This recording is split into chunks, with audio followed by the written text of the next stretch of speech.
Picture a quiet village where nothing ever happens, until a glamorous dancer, Ruby Keene, is found dead in Colonel Bantry's library, strangled in her sparkly pink gown. Who did it? Why her? Miss Jane Marple, a sharp-eyed old lady with a knack for secrets, dives into a web of clues. Pink fabric, a lost car key, a threatening note, and a mysterious man in a dark coat. From the glittering majestic hotel to the sleepy streets of St. Mary Mead, she unravels lies, greed, and hidden plans, setting a clever trap to catch a killer. Will she solve the mystery before they strike again? Get ready for a cozy, twist-filled adventure. Chapter 1. The Shocking Discovery. The sun rose over St. Mary Mead, a quiet little village where nothing much ever happened. Its cozy cottages, neat gardens, and winding lanes made it feel like a place where time stood still. Birds chirped, and the air smelled of fresh grass and blooming roses. In the grandest house of the village, Gossington Hall, Colonel Arthur Bantry and his wife Dolly sat at their dining table, enjoying their usual morning routine. The table was set with crisp white linens, a pot of steaming tea, and a plate of golden toast. Colonel Bantry, a stout man with a grey moustache and a love for order, read his newspaper, muttering about the state of the world. Dolly, lively and cheerful with bright eyes, sipped her tea and planned her day, thinking about her garden and the village fete coming up. Their maid, Mary, a young woman with a round face and nervous hands, bustled about, clearing plates and refilling the teapot. She was new to the Bantry household and eager to please, though she often got flustered under pressure. The morning seemed like any other, peaceful and predictable, until Mary burst back into the dining room, her apron twisted and her cheeks pale as milk. "Ma'am! Sir!" she gasped, clutching the door frame. There's a body in the library." Colonel Bantry lowered his newspaper, his bushy eyebrows shooting up. "A body? What nonsense is this, Mary? Speak clearly, girl." Dolly set her teacup down with a soft clink. Her curiosity piqued. "Mary, dear, calm down. What do you mean by a body? Someone's fainted, perhaps?" "No, ma'am," Mary said, her voice trembling. "It's a dead body. A lady lying on the rug in the library. I saw her when I went to dust the shelves. She's not moving." The Bantrys exchanged a glance. Colonel Bantry, used to handling crises from his army days, stood up, folding his newspaper with a snap. "This is ridiculous," he said, but his tone held a trace of worry. "Let's see what's what." Dolly followed, her mind already racing. A dead body in their library? Gossington Hall was a respectable place, not the sort of house where such things happened. The library was her husband's pride, filled with leather-bound books, a polished oak desk, and a soft Persian rug. It was a room for quiet reading, not for whatever this was. They hurried down the hall, Mary trailing behind, wringing her hands. The library door stood ajar, and a faint chill seemed to linger in the air. Colonel Bantry pushed it open and stopped short. Dolly gasped, her hand flying to her mouth. There, sprawled across the Persian rug, was a young woman. She was young, perhaps in her early 20s, with blonde hair fanned out like a halo. Her pink evening gown, shiny and out of place in the morning light, glittered with sequins. Her face, frozen in a look of surprise, stared blankly at the ceiling. One arm lay twisted at an odd angle, and her painted nails gleamed against the rug. The room was silent except for the ticking of the grandfather clock in the corner. "Good heavens," Colonel Bantry muttered, his face turning red. "Who is she? How did she get here?" Dolly stepped closer, her practical nature taking over despite the shock. "I've never seen her before," she said, peering at the woman's face. "She's not from the village, I'd wager. That dress, it's not something you'd wear in St. Mary Mead."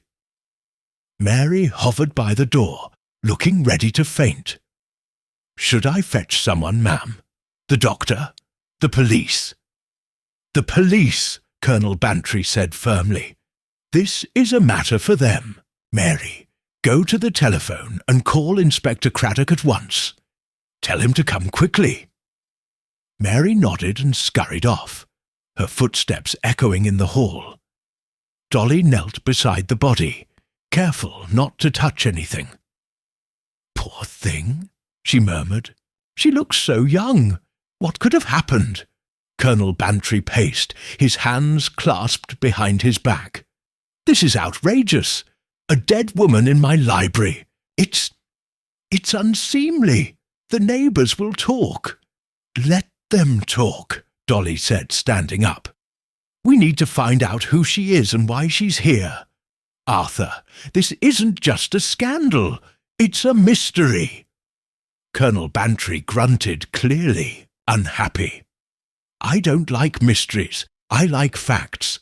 And the fact is, there's a dead stranger in my house, and I want to know how she got there." Dolly's eyes sparkled with a sudden thought. "Jane," she said. "We need Jane Marple." Colonel Bantry stopped pacing. "That old spinster! What can she do?" "Don't underestimate Jane," Dolly said with a smile. "She's got a knack for seeing things others miss. She'll know what to make of this." Miss Jane Marple was Dolly's dearest friend, a quiet, elderly woman who lived in a tidy cottage at the edge of the village. With her snowy hair, gentle voice, and ever-present knitting, she seemed like any other grandmother. But behind her soft blue eyes was a mind as sharp as a tack. Miss Marple had a way of understanding people, their secrets, their habits, their lies.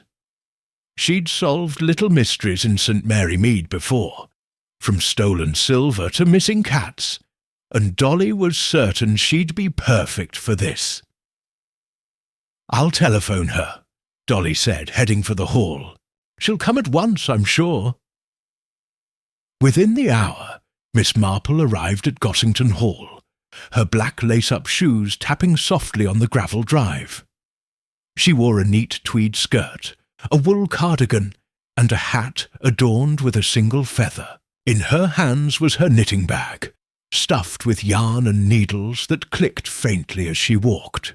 Her face was calm, but her eyes were bright with interest as Dolly greeted her at the door. "Oh, Jane, thank goodness you're here," Dolly said, leading her inside. "It's dreadful. A young woman dead, right in our library." Miss Marple patted Dolly's arm. There, dear. Tell me everything, and don't leave out a single detail." They sat in the drawing room, a cosy space with chintz curtains and a crackling fire. Colonel Bantry joined them, still grumbling about the disruption. Mary brought tea, her hands shaking as she poured. Miss Marple listened as Dolly recounted the morning's events, Mary's discovery, the strange woman in the pink dress, the untouched library, and the call to the police. Miss Marple's needles clicked rhythmically as she thought, "A young woman in an evening gown, in your library at dawn," she said softly. "Most curious. Did you notice anything unusual last night, Dolly? Any sounds, any visitors?" Dolly frowned, thinking back. It was a quiet evening. Arthur and I had dinner. Then he read in the library while I wrote letters. We went to bed around 10. Nothing out of the ordinary." "And the staff?" Miss Marple asked, glancing at Mary, who lingered by the door. "Mary sleeps in the attic room," Dolly said. "The cook and gardener live in the village and don't stay overnight. No one else was here." Miss Marple nodded, her eyes drifting to the window. "The library is on the ground floor, isn't it? With those lovely French windows opening to the garden." "Yes," Colonel Bantry said, "but they were locked last night. I checked myself." "Locked windows can be opened," Miss Marple said, her voice gentle but firm. "Or perhaps someone had a key.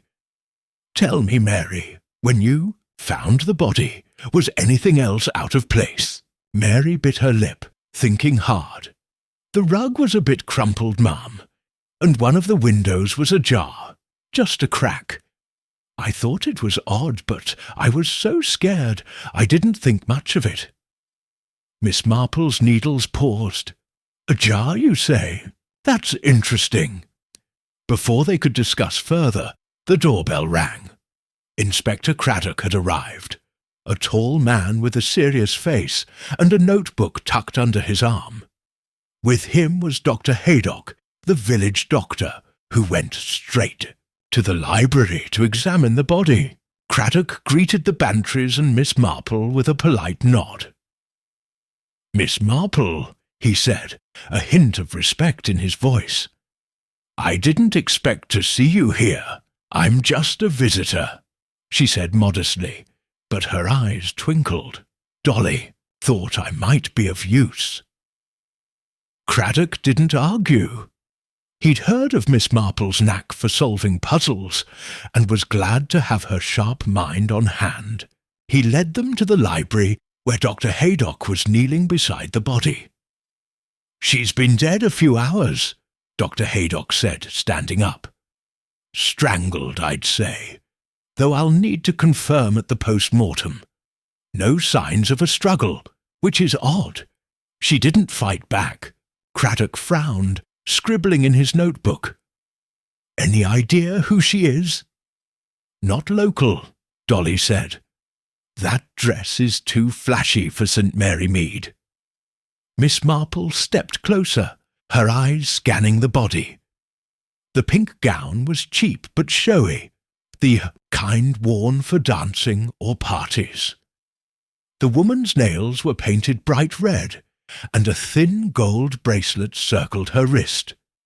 Her blonde hair was carefully styled, but a few strands were tangled, as if pulled during a struggle. "May I?" Miss Marple asked, gesturing to the bracelet. Craddock nodded, and she gently lifted the woman's wrist. The bracelet had a small charm, a tiny star. "A dancer, perhaps," Miss Marple murmured. "This charm reminds me of the girls at the Majestic Hotel." "The Majestic?" Colonel Bantry said. "That fancy place by the coast. They have dancers there, don't they?" "Indeed," Miss Marple said. "It might be worth a visit, Inspector."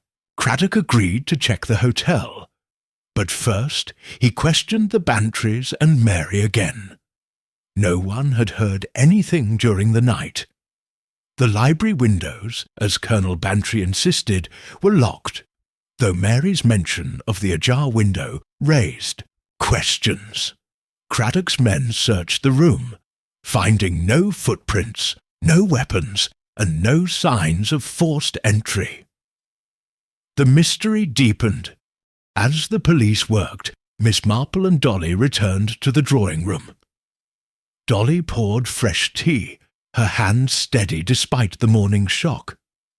"Jane, what do you make of it? Why our library? And who is this poor girl?" Miss Marple's needles clicked again, a soothing sound in the tense room. "I think, dear, that this was no accident. Someone chose your library for a reason, perhaps to point fingers at you and Arthur, or perhaps to hide something else. As for the girl, her clothes suggest she's from a different world. Glamorous, fast-paced. The Majestic Hotel is a good place to start. Dolly nodded, impressed by her friend's calm logic. You always see things so clearly, Jane. But why would someone kill her? And how did they get her here without anyone noticing? Those are the questions, Miss Marple said, her eyes distant. People are like patterns in a piece of knitting. One wrong stitch and the whole thing unravels.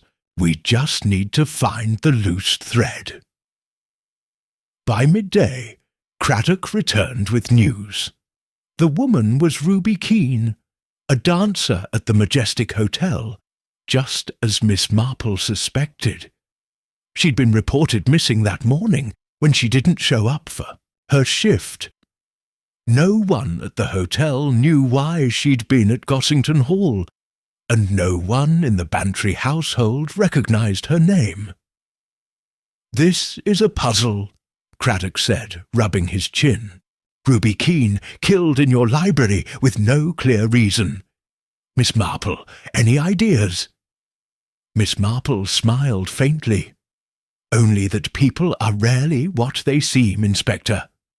Ruby's life, her friends, her enemies, will tell us more than her body can. I'd like to visit the Majestic with Dolly, if I may. Craddock agreed, and Dolly clapped her hands. Oh, Jane, it'll be like old times, snooping about, solving mysteries. Colonel Bantry groaned. Just don't turn my house into a detective agency, Dolly.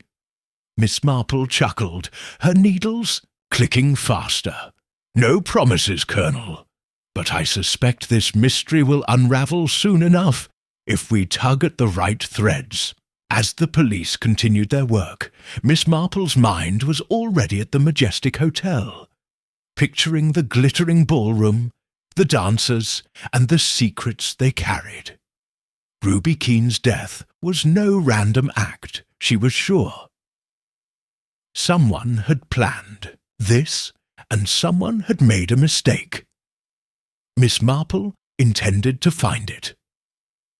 The sun climbed higher over St. Mary Mead, casting long shadows across Gossington Hall.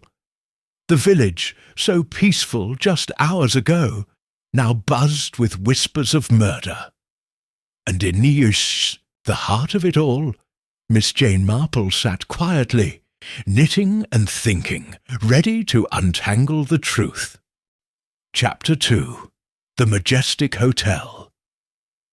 The afternoon sun shone brightly as Miss Jane Marple and Dolly Bantry drove toward the Majestic Hotel, a grand place by the coast, about 10 miles from St. Mary Mead. The road wound through green fields and past sleepy villages, the air fresh with the scent of salt and wildflowers. Dolly's car, a sturdy old Morris, hummed along, and she chatted excitedly about the mystery. Miss Marple, sitting beside her with her knitting bag on her lap, listened quietly, her needles clicking softly. Her sharp blue eyes took in every detail of the passing countryside, but her mind was already at the hotel, piecing together the puzzle of Ruby Keene's death. "Dolly, dear," Miss Marple said, her voice gentle, "tell me what you know about the Majestic. Who stays there? What sort of place is it?" Dolly gripped the steering wheel, her eyes sparkling. "Oh, it's ever so grand, Jane. Big chandeliers, velvet curtains, and a ballroom where they have dances every night. Rich folks from London stay there, and some locals go for the shows. They have professional dancers like Ruby Keene, and a band that plays until midnight. It's the sort of place where you'd expect secrets, don't you think?" Miss Marple nodded, her needles pausing. "Indeed, a place like that attracts all sorts. People with money, people with dreams, and people with something to hide. Ruby was a dancer there, so we must learn who she knew and what she did. The majestic hotel came into view, its white walls gleaming against the blue sea. It was a sprawling building with tall windows, a wide terrace, and gardens full of roses and lavender. Cars lined the driveway, their polished chrome catching the sunlight. As Dolly parked, Miss Marple adjusted her hat, a neat one with a single feather, and stepped out, her lace-up shoes crunching on the gravel. Inside, the hotel's lobby was as grand as Dolly had promised. A crystal chandelier sparkled overhead, casting light on marble floors and plush red carpets. Guests in fine clothes sipped tea or strolled toward the ballroom, where a band was warming up with a jaunty tune. The air smelled of perfume and polished wood. Miss Marple's eyes darted around, noting the polished brass railings, the busy staff, and the guests who seemed to watch each other as much as they enjoyed the luxury. Dolly led the way to the manager's office, where Mr. Prescott, a nervous man with a thin moustache, greeted them. His suit was crisp, but his hands fidgeted as he spoke. "Mrs. Bantry, Miss Marple," he said, bowing slightly. "What a terrible business about Ruby. I can't believe she's gone. And in your library, of all places." "We're trying to understand what happened," Dolly said. "Can you tell us about Ruby? Who she was? Who she knew?" Mr. Prescott mopped his brow with a handkerchief. "Ruby Keene was one of our dancers, a lovely girl, full of life. She joined us 6 months ago, and the guests adored her. She danced with Raymond Starr, our lead dancer, and they were quite the pair, always drawing a crowd." Miss Marple tilted her head. "Was she close to anyone here? Friends, perhaps, or someone special?" Mr. Prescott hesitated. "Well, she was friendly with everyone, but lately she seemed distracted. She'd slip away during breaks, and I caught her whispering with guests a few times. I didn't think much of it. She was young, you know, and popular." Whispering. "With whom?" Miss Marple asked, her voice soft but firm. "I'm not sure," Mr. Prescott admitted. "She was often seen with Mr. Conway Jefferson, an older gentleman who stays here regularly. He's in a wheelchair, very wealthy, and took a shine to Ruby, said she reminded him of his granddaughter." Dolly raised an eyebrow. "A rich old man and a young dancer. That's bound to cause talk." "Oh, it was nothing improper," Mr. Prescott said quickly. "Mr. Jefferson is a gentleman, but his family, his son-in-law, Mark Gaskell, and daughter-in-law, Adelaide Jefferson, weren't too happy about it. They thought Ruby was after his money." Miss Marple's needles clicked faster. "And were they right?" Mr. Prescott shrugged. "I wouldn't know. Ruby was charming, but she kept to herself about personal matters. You might ask Josie Turner, our dance troupe manager. She knew Ruby best." Miss Marple thanked him, and Dolly led her to the ballroom, where the evening dance was about to begin. The room was a sight to behold, with golden walls, mirrored panels, and a polished wooden floor that gleamed under the lights. Couples twirled to the band's music, their laughter mixing with the clink of glasses. Miss Marple settled into a corner chair, her knitting in hand, and watched the crowd like a hawk. Dolly pointed out the key players. Raymond Starr, Ruby's dance partner, was a tall, handsome young man with dark hair and a dazzling smile. He moved gracefully, leading a guest in a waltz, but his eyes seemed to scan the room, as if looking for something or someone. Josie Turner, the dance manager, stood by the stage, a sharp-eyed woman with a tight bun and a clipboard. She barked orders at the dancers, her face tense. Conway Jefferson sat in his wheelchair near the front, his white hair and kind face making him look like a kindly grandfather, though his eyes were sad.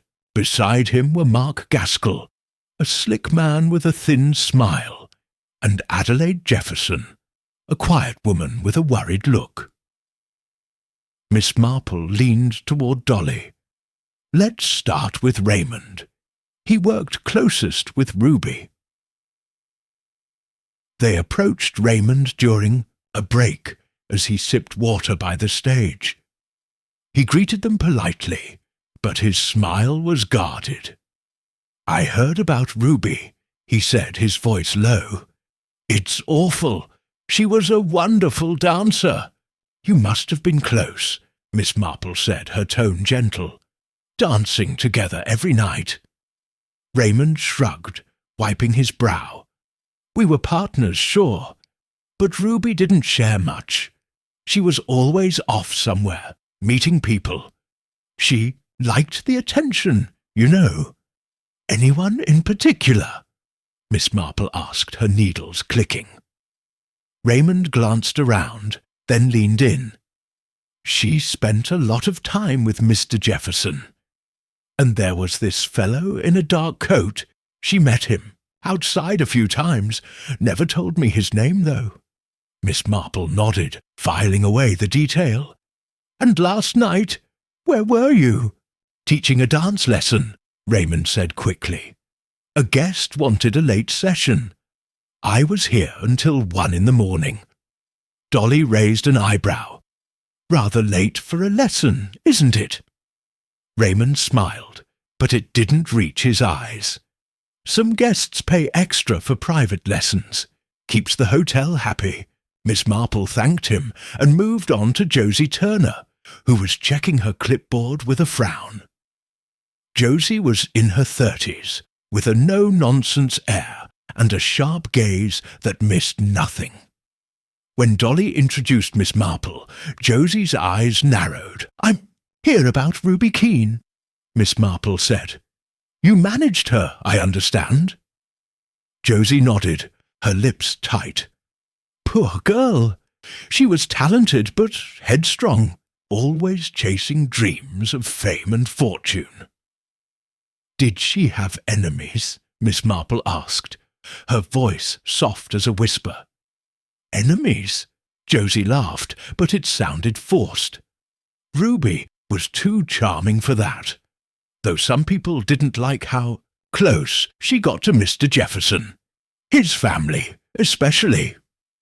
Miss Marple's eyes flickered. "And you? Were you fond of Ruby?" Josie hesitated, her fingers tightening on the clipboard. "She was a good dancer. That's what mattered. I don't get involved in personal stuff."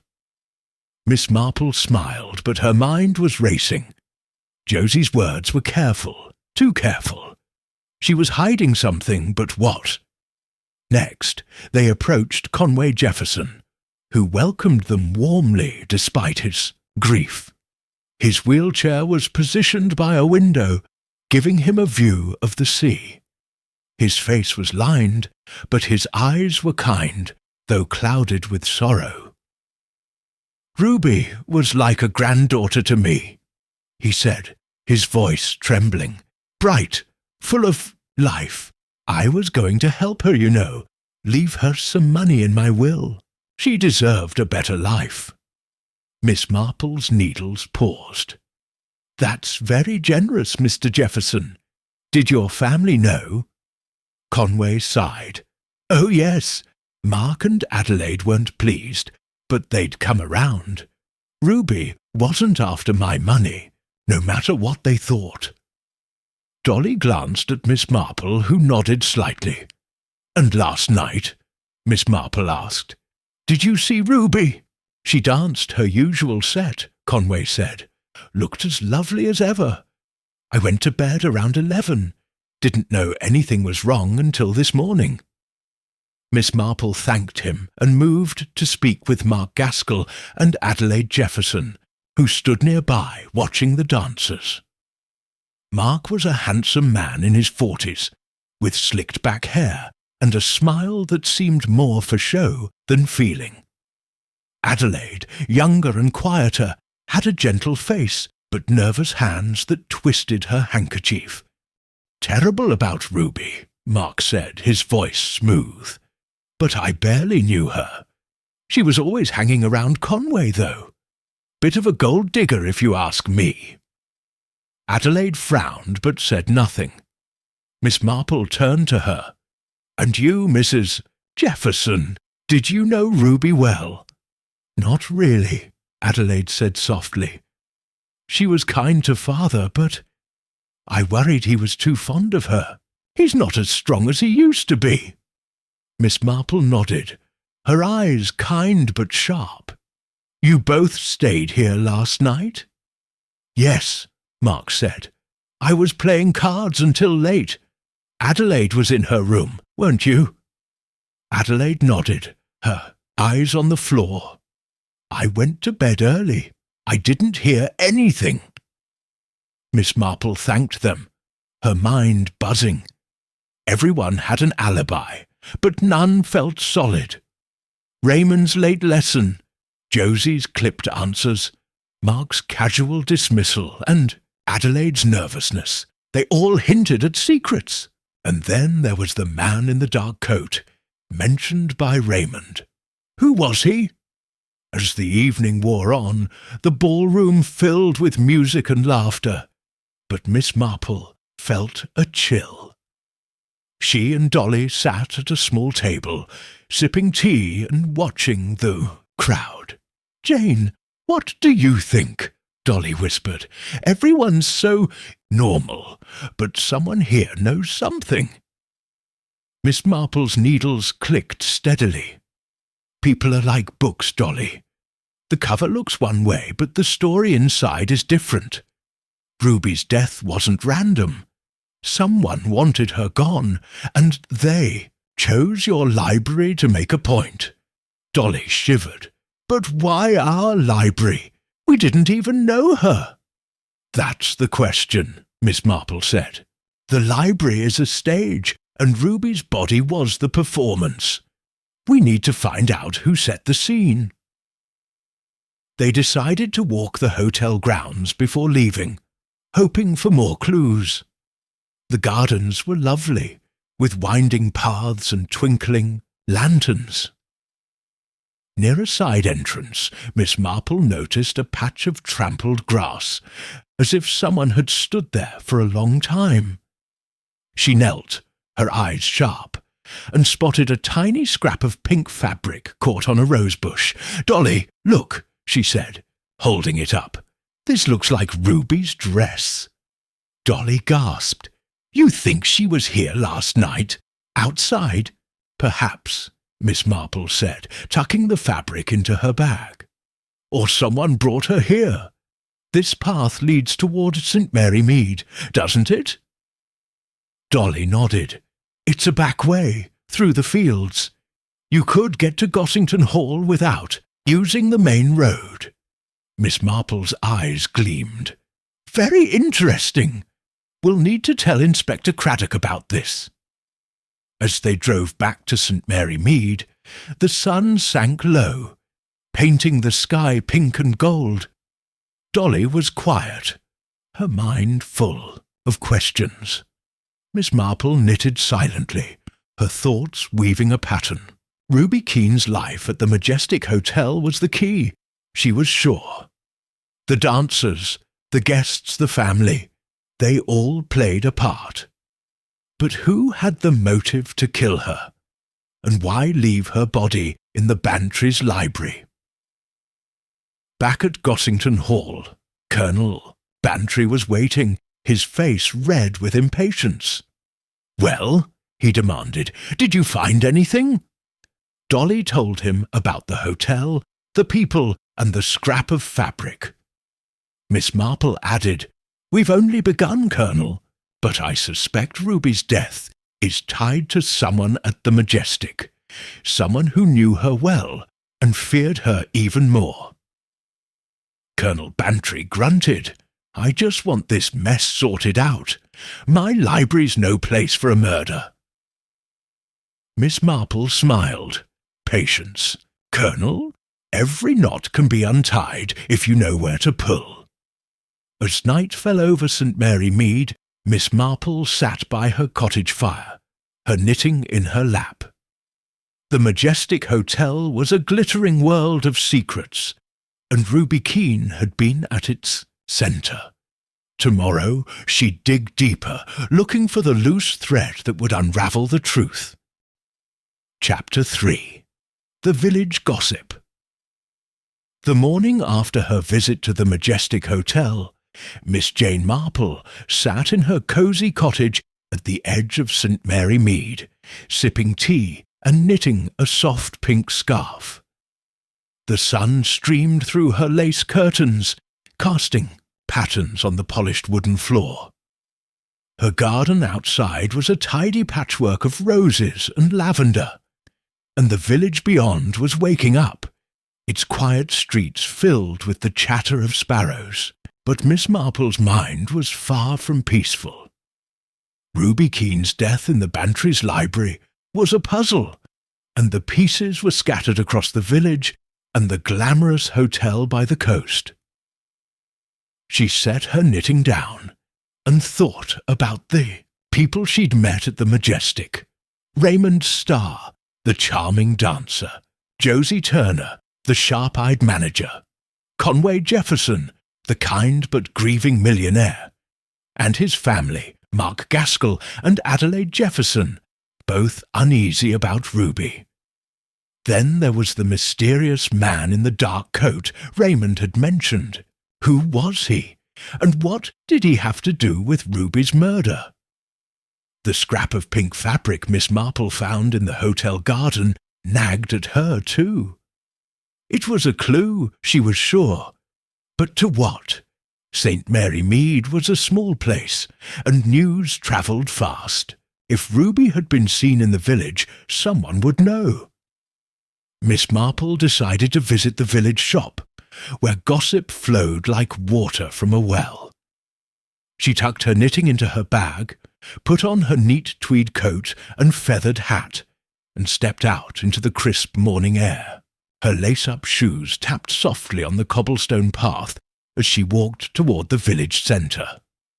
The shop, run by Mrs. Price, was a tiny place crammed with jars of sweets, stacks of newspapers, and shelves of tinned goods.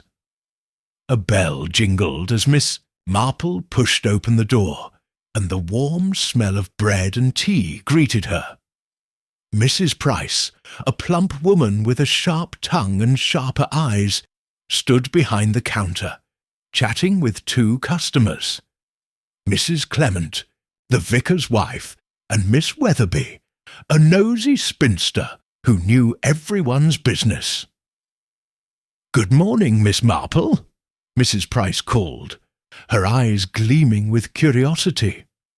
"Terrible business at Gossington Hall, isn't it? A dead girl in the library. I never heard of such a thing." Mrs. Clement nodded, her face pale.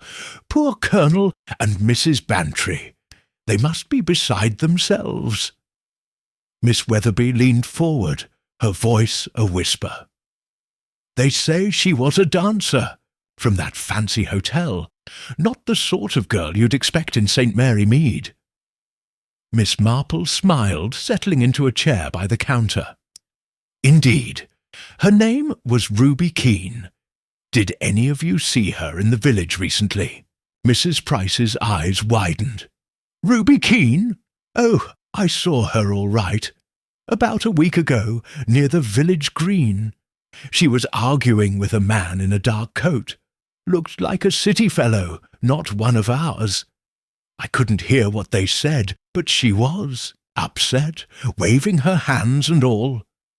Miss Marple's needles clicked as she pulled out her knitting. "A man in a dark coat? How interesting. Did you recognize him?" Mrs. Price shook her head.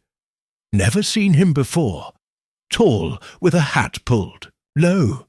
He had a fancy car, though, black, shiny, parked by the church." Miss Weatherby chimed in. "I saw that car, too. It was there a few times last week. I thought it was odd, a stranger hanging about." Mrs. Clement frowned. "Do you think he had something to do with what happened?" "Perhaps," Miss Marple said, her voice gentle. "People don't argue for no reason. Ruby was young, full of dreams. She might have crossed someone who didn't like it." Mrs. Price leaned over the counter, lowering her voice. "There's more. Young George Bartlett, that silly boy from the Majestic, was in here yesterday, all in a flap. Said he lost his car key the night Ruby died. Kept muttering about being ruined. I told him to calm down, but he was white as a sheet." Miss Marple's eyes sharpened. "George Bartlett, the guest at the hotel? That's him," Mrs. Price said, "always talking big, showing off his money. But he looked scared, like he'd seen a ghost." Miss Marple nodded, her mind racing. George Bartlett's lost key was another piece of the puzzle. Was it really lost, or was it part of something bigger? And the man in the dark coat? Could he be the same one Raymond mentioned? She thanked the women and bought a tin of biscuits, promising to stop by again soon. As she left the shop, Miss Marple walked slowly through the village, her eyes scanning the green, the church, and the narrow lanes. St. Mary Mead was a place where everyone knew everyone. Yet Ruby Keene, a stranger, had been here, arguing with a mysterious man. Why, and how did her body end up in the Bantry's library, miles from the hotel?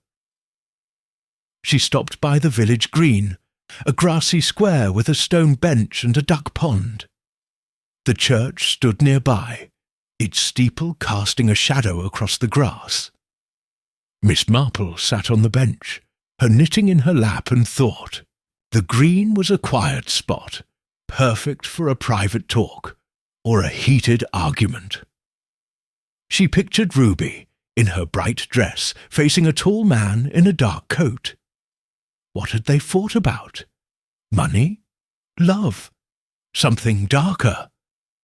A soft breeze rustled the trees, and Miss Marple's eyes fell on a patch of ground near the pond. The grass was flattened, as if someone had stood there recently. She knelt, her old knees creaking, and spotted a glint of metal half buried in the dirt. With a gentle tug, she pulled out a small silver button, the kind you'd find on a man's coat. It was plain but well made, not something a villager would wear. She tucked the button into her bag, next to the scrap of pink fabric from the hotel.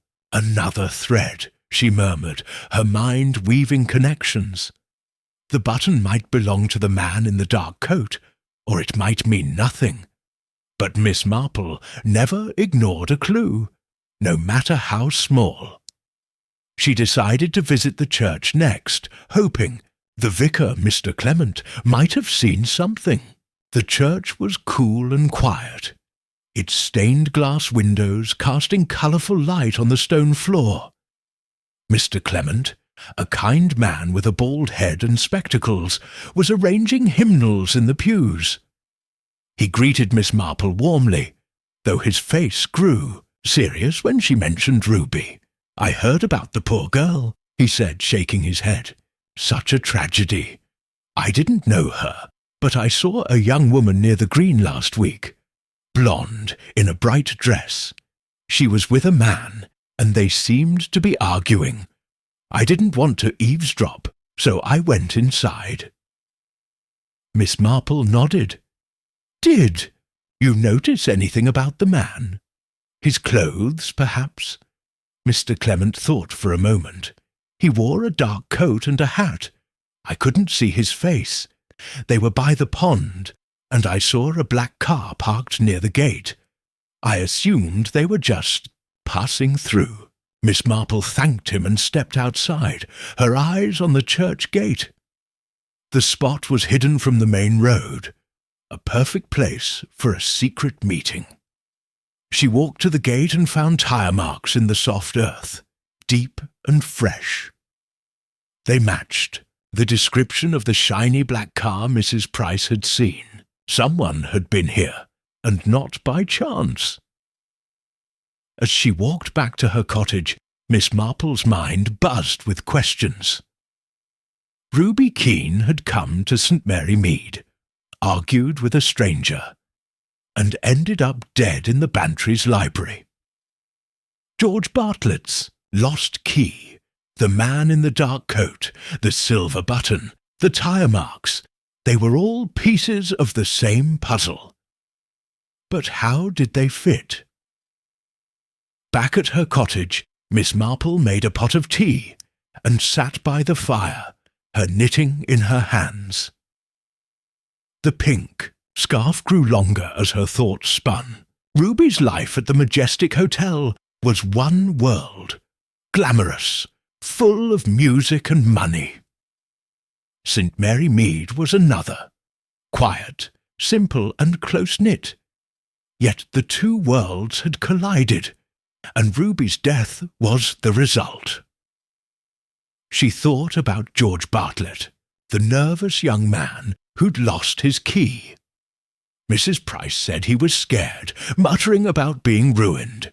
Was he involved or just caught up in something bigger? And the man in the dark coat, why had he come to the village? Was he Ruby's killer or just a piece of the puzzle? Miss Marple sipped her tea, her eyes on the flickering flames. People are like patterns, she thought. Every stitch has a purpose, even if you don't see it at first. Ruby's death was planned, and the library was chosen for a reason. She decided to call Dolly Bantry and share what she'd learned. Dolly answered the phone, her voice full of excitement. "Jane, have you found anything? The village is buzzing with talk about Ruby." Miss Marple told her about the gossip at the shop, the button and the tire marks. Ruby was seen arguing with a man in a dark coat, she said, and George Bartlett, that hotel guest, lost his car key the night she died. "It's all connected, Dolly, but we need more." Dolly gasped. "A man in a dark coat? That sounds suspicious. And George, do you think he's mixed up in this?" "Perhaps," Miss Marple said. "I'd like to speak with him. Could you arrange a visit to the Majestic tomorrow? I want to ask him about that key." "Of course," Dolly said. "I'll pick you up in the morning." "Oh, Jane, this is thrilling, like something out of a book." Miss Marple smiled. "Let's hope it has a happy ending, dear." After hanging up, Miss Marple returned to her knitting, her mind still at work. She thought about the library at Gossington Hall, with its locked windows and quiet corners. Why had the killer chosen it? Was it to point fingers at the Bantrys, or to hide something else? And the man in the dark coat, had he driven Ruby to the village, or followed her? As the fire crackled, Miss Marple's needles moved faster. She remembered a story from years ago, about a girl in St. Mary Mead who'd fallen in love with a stranger. The girl had dreamed of a better life, but the stranger had secrets, and it ended badly. Ruby's story felt similar, but bigger, with higher stakes. Money, jealousy, fear. Those were the threads that tied it all together. She set her knitting down and looked at the button and the scrap of pink fabric, now resting on her table. They were small things, easily overlooked, but Miss Marple knew better. In a village like St. Mary Mead, Small things told big stories. The button might belong to the man in the dark coat. The fabric linked Ruby to the hotel garden. And George Bartlett's key, where was it and why was he so scared? Miss Marple finished her tea and stood, her eyes bright. Tomorrow she'd return to the Majestic and talk to George. She'd watch Raymond, Josie, and the Jefferson family too. Someone was hiding the truth, and she meant to find it. As night fell, St. Mary Mead grew quiet, its cottages glowing with soft light. The village seemed peaceful, but Miss Marple knew better. Somewhere a killer was hiding, thinking they'd gotten away with murder. But Miss Marple's sharp eyes and clever mind were on the case, and she wouldn't stop until the puzzle was solved. She turned off the lamp and headed to bed, her knitting bag by her side. Every mystery has a loose thread, she thought, closing her eyes, and I'll find it sooner or later. Chapter 4. The Autopsy Report. The sun hung low over St. Mary Mead, painting the sky with streaks of orange and pink.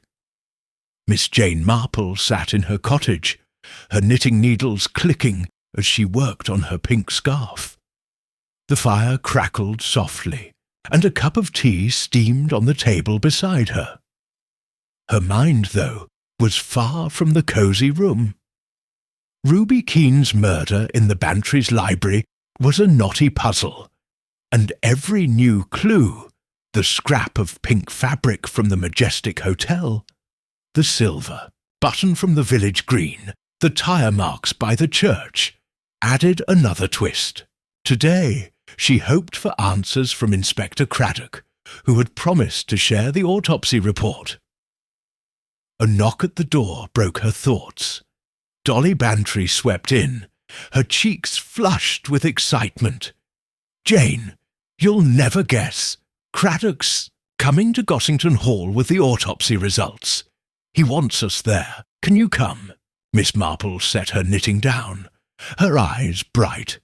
"Of course, dear. Let's see what the poor girl's body can tell us." They walked to Gossington Hall, the evening air cool and sharp with the scent of cut grass. The village was quiet, but whispers of the murder buzzed in every corner. At the hall, Colonel Bantry greeted them in the drawing-room, his grey moustache twitching with impatience. "About time we got some answers," he grumbled, pacing by the fireplace. "This business is ruining my peace." Inspector Craddock arrived soon after, his serious face softened by a polite nod to Miss Marple. Dr. Haydock, the village doctor, was with him, carrying a slim folder. They all sat around the polished oak table, the room warm with the glow of lamps. Mary, the Bantry's maid, brought tea, her hands still shaky from the shock of finding Ruby's body. Craddock opened his notebook. "The autopsy's done," he said, his voice steady. "Ruby Keane was strangled, likely between midnight and 2 in the morning. No signs of a fight, no scratches, no bruises, nothing under her nails. It's like she didn't see it coming." Dolly gasped, her hand on her heart. "Strangled? How awful! But how did no one hear anything?" Craddock frowned. "That's the odd part. She was killed right there in your library, Colonel. No signs of her being moved after death. The rug was crumpled, as Mary said, but nothing else was disturbed." Miss Marple's needles clicked softly. "The library is far from the bedrooms, isn't it? And your staff, Colonel, they don't wander at night." Colonel Bantry nodded, his face red. "Exactly. Mary's in the attic and the cook and gardener live in the village. Dolly and I were asleep by 10. No one heard a peep." Miss Marple tilted her head, her eyes sharp. A careful person could have managed it, Inspector. The library's French, windows open to the garden. Mary said one was ajar. Someone could have slipped in, done the deed, and left without waking anyone. Craddock scribbled a note. We checked the windows. No forced entry, but a key could have been used, or someone left it unlocked. Dolly leaned forward. But who was she? Why was she in our house? Craddock glanced at his notes. Ruby Keene, 22, a dancer at the Majestic Hotel. No family nearby.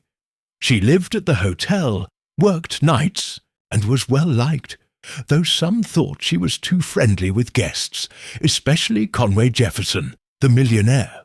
Miss Marple's needles paused.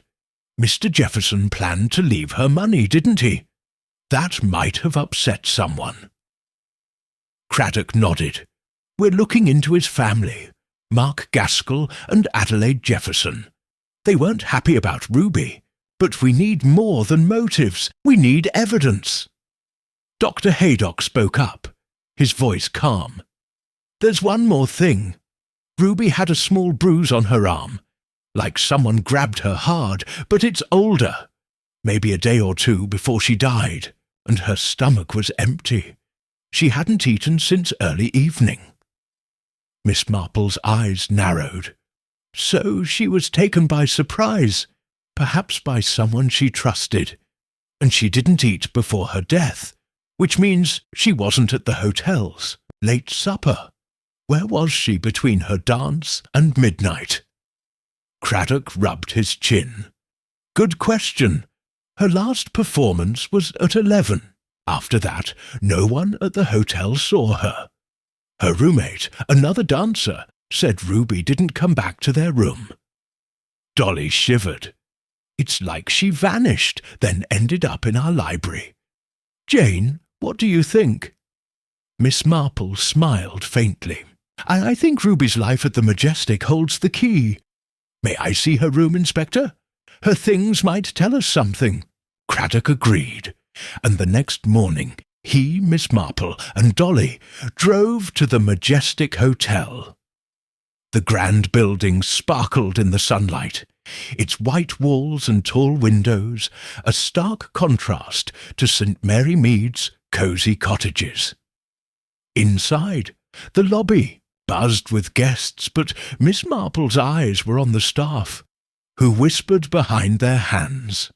News of Ruby's death had spread, and the hotel felt tense, like a string pulled tight. Mr. Prescott, the nervous manager, met them at the front desk. Her room's upstairs, he said, mopping his brow. I haven't let anyone touch it. They climbed a wide staircase, the carpet soft under their feet. Ruby's room was small but neat, tucked at the end of a quiet hallway. It had a single bed, a wooden dresser, and a window overlooking the sea. A few dresses hung in the wardrobe, all bright and sparkly, like the pink gown Ruby died in. A small mirror sat on the dresser, surrounded by lipsticks, a hairbrush, and a bottle of cheap perfume. Miss Marple moved slowly, her eyes scanning every detail. She opened the dresser drawers, finding stockings, a scarf, and a few letters tied with a ribbon. One drawer held a torn photograph, showing Ruby smiling beside a man whose face was scratched out, impossible to identify. Miss Marple held it up, her brow furrowed. Look at this, Dolly, she said. Someone didn't want this man seen. Dolly peered at the photo. That's Ruby, all right. But who's he? A sweetheart, maybe? Perhaps, Miss Marple said, tucking the photo into her bag. She moved to the bedside table, where a single letter lay, its envelope plain and unmarked. She opened it carefully, her fingers gentle. Chit in forsooth. Note was short, written in a hurried scrawl. Stay away, or you'll regret it. Craddock's eyes widened. A threat. That's something. No signature, no date. Miss Marple nodded. Someone was angry with Ruby, or afraid of her. This note, the torn photo, they're pieces of her life we don't yet understand. Tour picked up a small jewellery box, opening it to reveal a few cheap bracelets and a pair of earrings. She didn't have much, did she? Poor girl! Miss Marple's eyes softened. She had dreams, Dolly, and dreams can make enemies, especially in a place like the Majestic, where money and secrets mix. They searched the room for another hour, but found nothing else. Craddock took the note and photo as evidence, promising to check for fingerprints. As they left the hotel, Miss Marple paused by the garden, where she'd found the scrap of pink fabric the day before. The trampled grass was still there, and she noticed a faint mark in the dirt, like the heel of a shoe. It was small, but it matched the path leading towards St. Mary Mead. "Inspector," she said, pointing, "this path could take someone to Gossington Hall, couldn't it?" Craddock nodded. "It's a back way through the fields. A car could make it in 20 minutes. Miss Marple's mind raced. Ruby had danced at 11, then disappeared. Someone had brought her to the library, alive or dead, and killed her there. The note, the photo, the fabric. They all pointed to a secret Ruby had kept, one that cost her life. Back at Gossington Hall, they gathered in the drawing room again.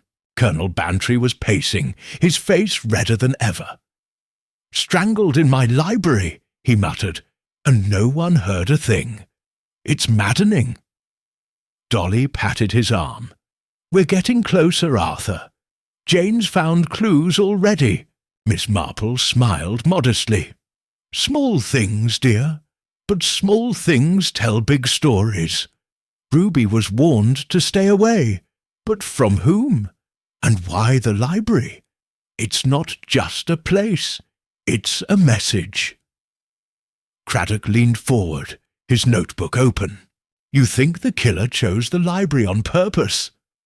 "I do," Miss Marple said, her needles clicking.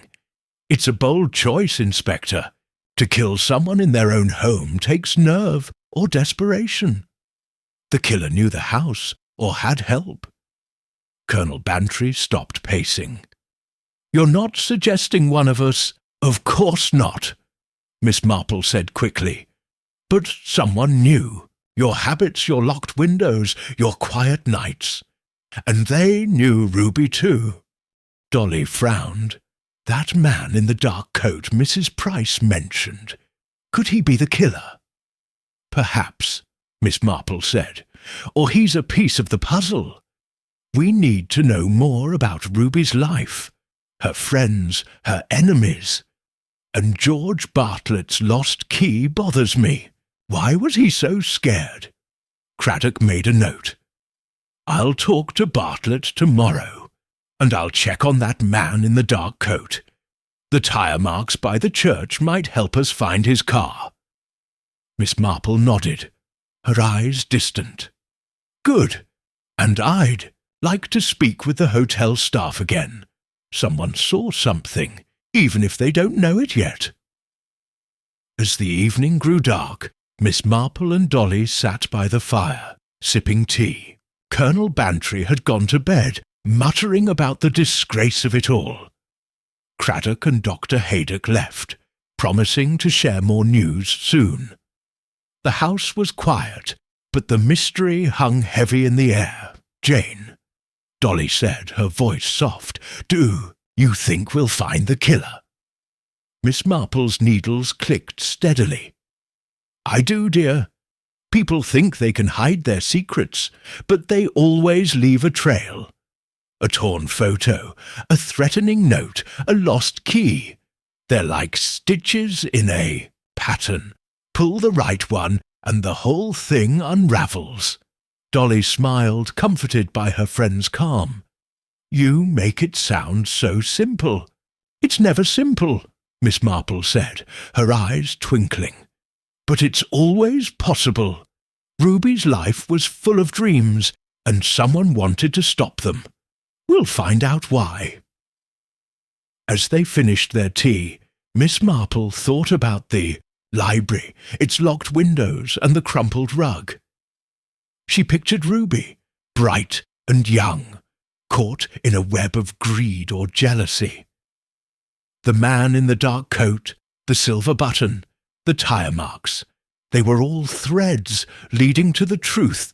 And then there was George Bartlett, with his lost key and frightened face. Was he a fool or something more? Miss Marple stood, tucking her knitting into her bag. I'll see you tomorrow, Dolly. We'll go back to the Majestic and talk to Mr. Bartlett. I have a feeling he knows more than he's saying. Dolly nodded, her eyes wide. Be careful, Jane. This killer's clever. Miss Marple smiled. So am I, dear. She walked home through the dark village, her steps slow but sure. The stars shone above, and the air was cool, carrying the scent of night-blooming flowers. St. Mary Mead seemed peaceful, but Miss Marple knew better. Somewhere a killer was hiding, thinking they'd outsmarted everyone. But Miss Marple's sharp eyes and clever mind were on the case, and she wouldn't stop until she found the truth. Back in her cottage, she lit a lamp and sat by the fire, her knitting in her hands. The pink scarf grew longer, its stitches neat and even. She thought about Ruby, the torn photo, the threatening note. Someone was afraid of you, she murmured. But who? And why? As the fire burned low, Miss Marple's mind wove the clues together, like threads in a tapestry. The autopsy had given her a timeline. The room had given her secrets, and the village had given her whispers. Tomorrow she'd tug at the next thread, George Bartlett's lost key. With a final click of her needles, she set her knitting down and went to bed, ready for the next step in the mystery. Chapter 5. The Jefferson Family. The morning sun peeked through the lace curtains of Miss Jane Marple's cottage in St. Mary Mead, casting soft light on her knitting, a half-finished pink scarf draped over a chair. The air smelled of tea and toast, and the village outside hummed with its usual quiet charm. Birds chirping, neighbours chatting over garden fences. But Miss Marple's mind was far from calm. Ruby Keane's murder in the Bantry's library was a puzzle with too many pieces. A scrap of pink fabric from the Majestic Hotel, a silver button from the village green, tire marks by the church, a torn photograph, and a threatening note that read, "Stay away, or you'll regret it." Each clue pointed to a secret, and Miss Marple was determined to find it.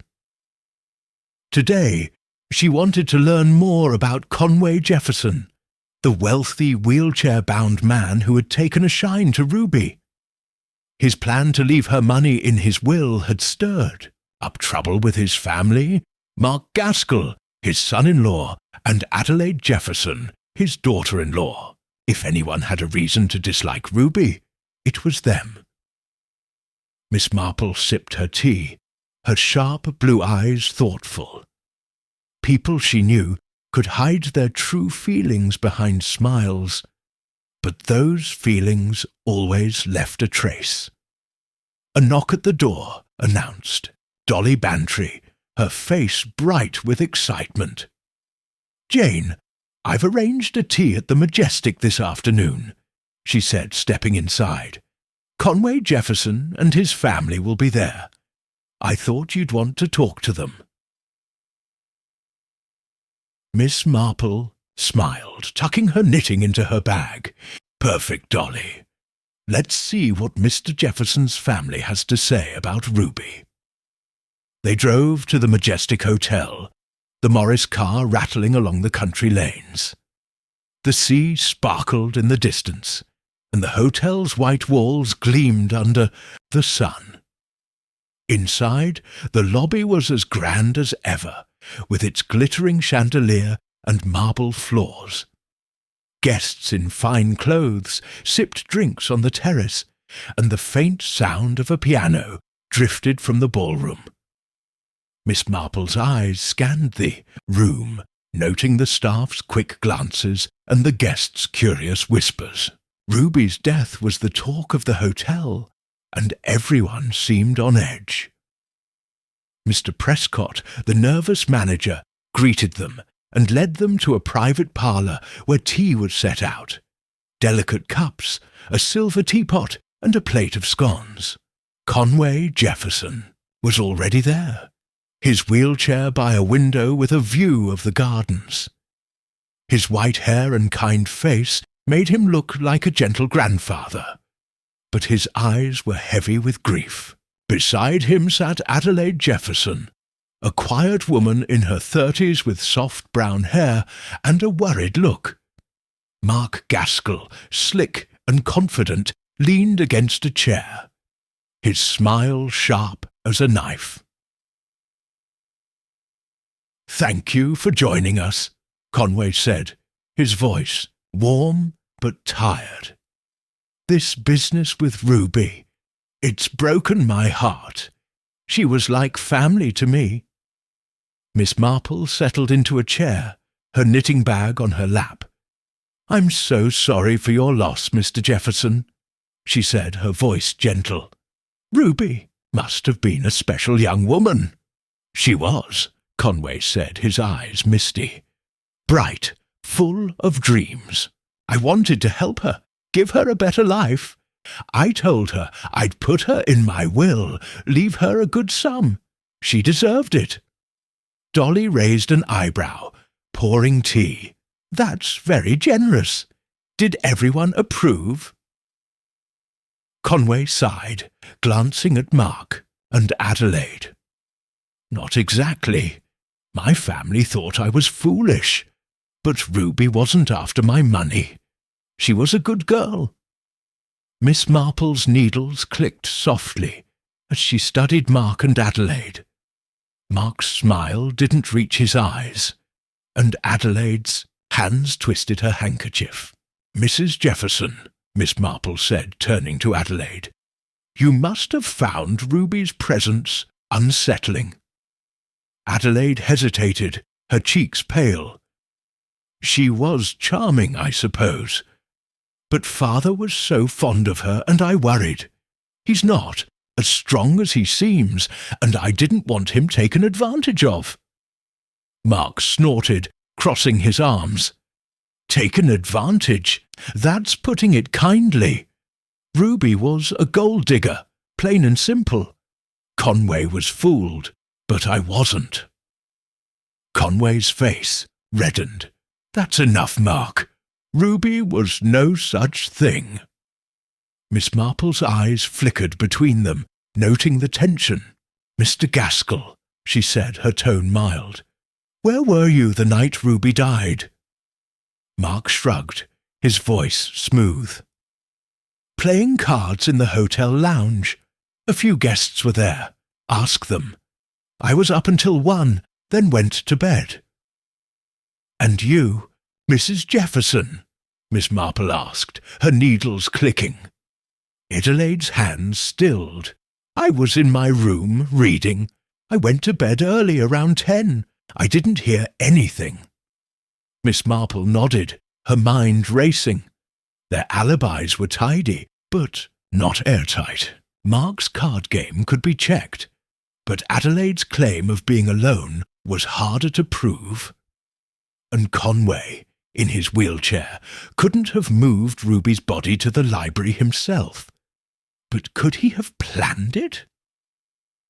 She sipped her tea, her eyes on Conway. "Mr. Jefferson, who else knew about your plans for Ruby's inheritance?"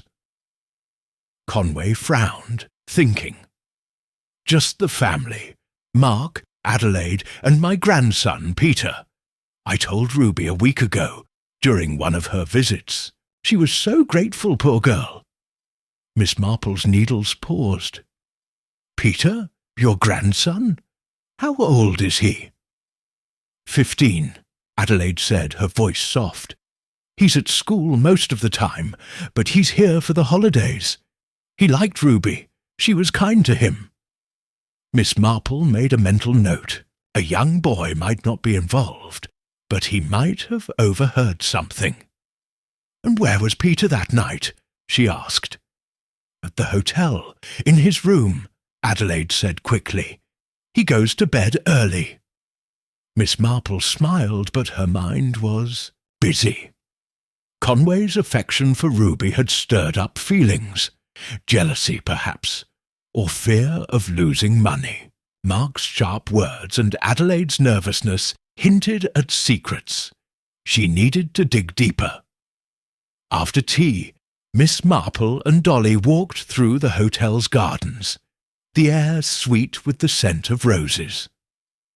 The path where Miss Marple had found the pink fabric was quiet now, but she noticed another clue. A cigarette stub, half buried in the dirt. It was a fancy brand, not the kind you'd find in St. Mary Mead. She slipped it into her bag next to the fabric and the silver button. "Dolly," she said, "this cigarette might belong to someone important.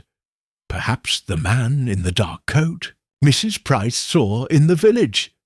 Dolly's eyes widened. "You think he was here, at the hotel?" "It's possible," Miss Marple said. "Ruby was meeting someone in secret, maybe him, and someone wrote her that threatening note. We need to find out who." They returned to the hotel, where Miss Marple asked to speak with Peter, Conway's grandson. Mr. Prescott found him in the game room, a lanky boy with messy hair and a shy smile.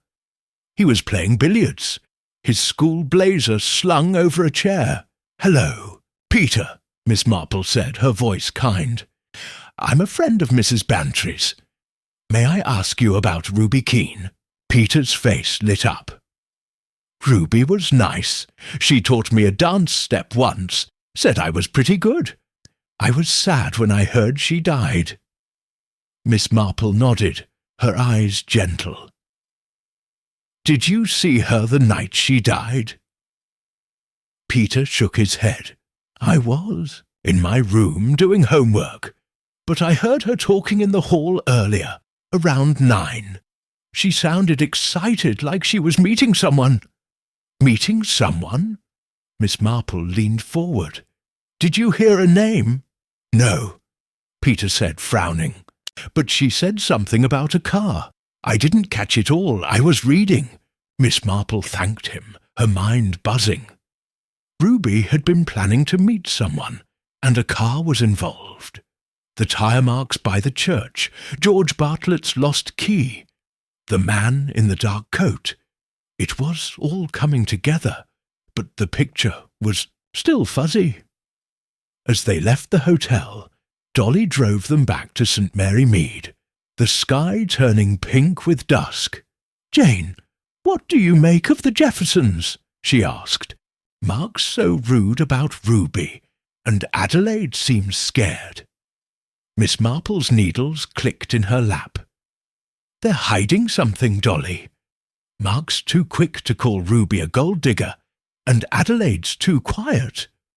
Conway loved Ruby, but that love made enemies.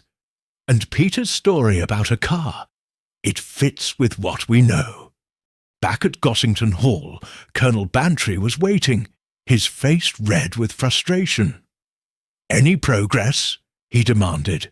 "I want this nonsense out of my house." Dolly patted his arm.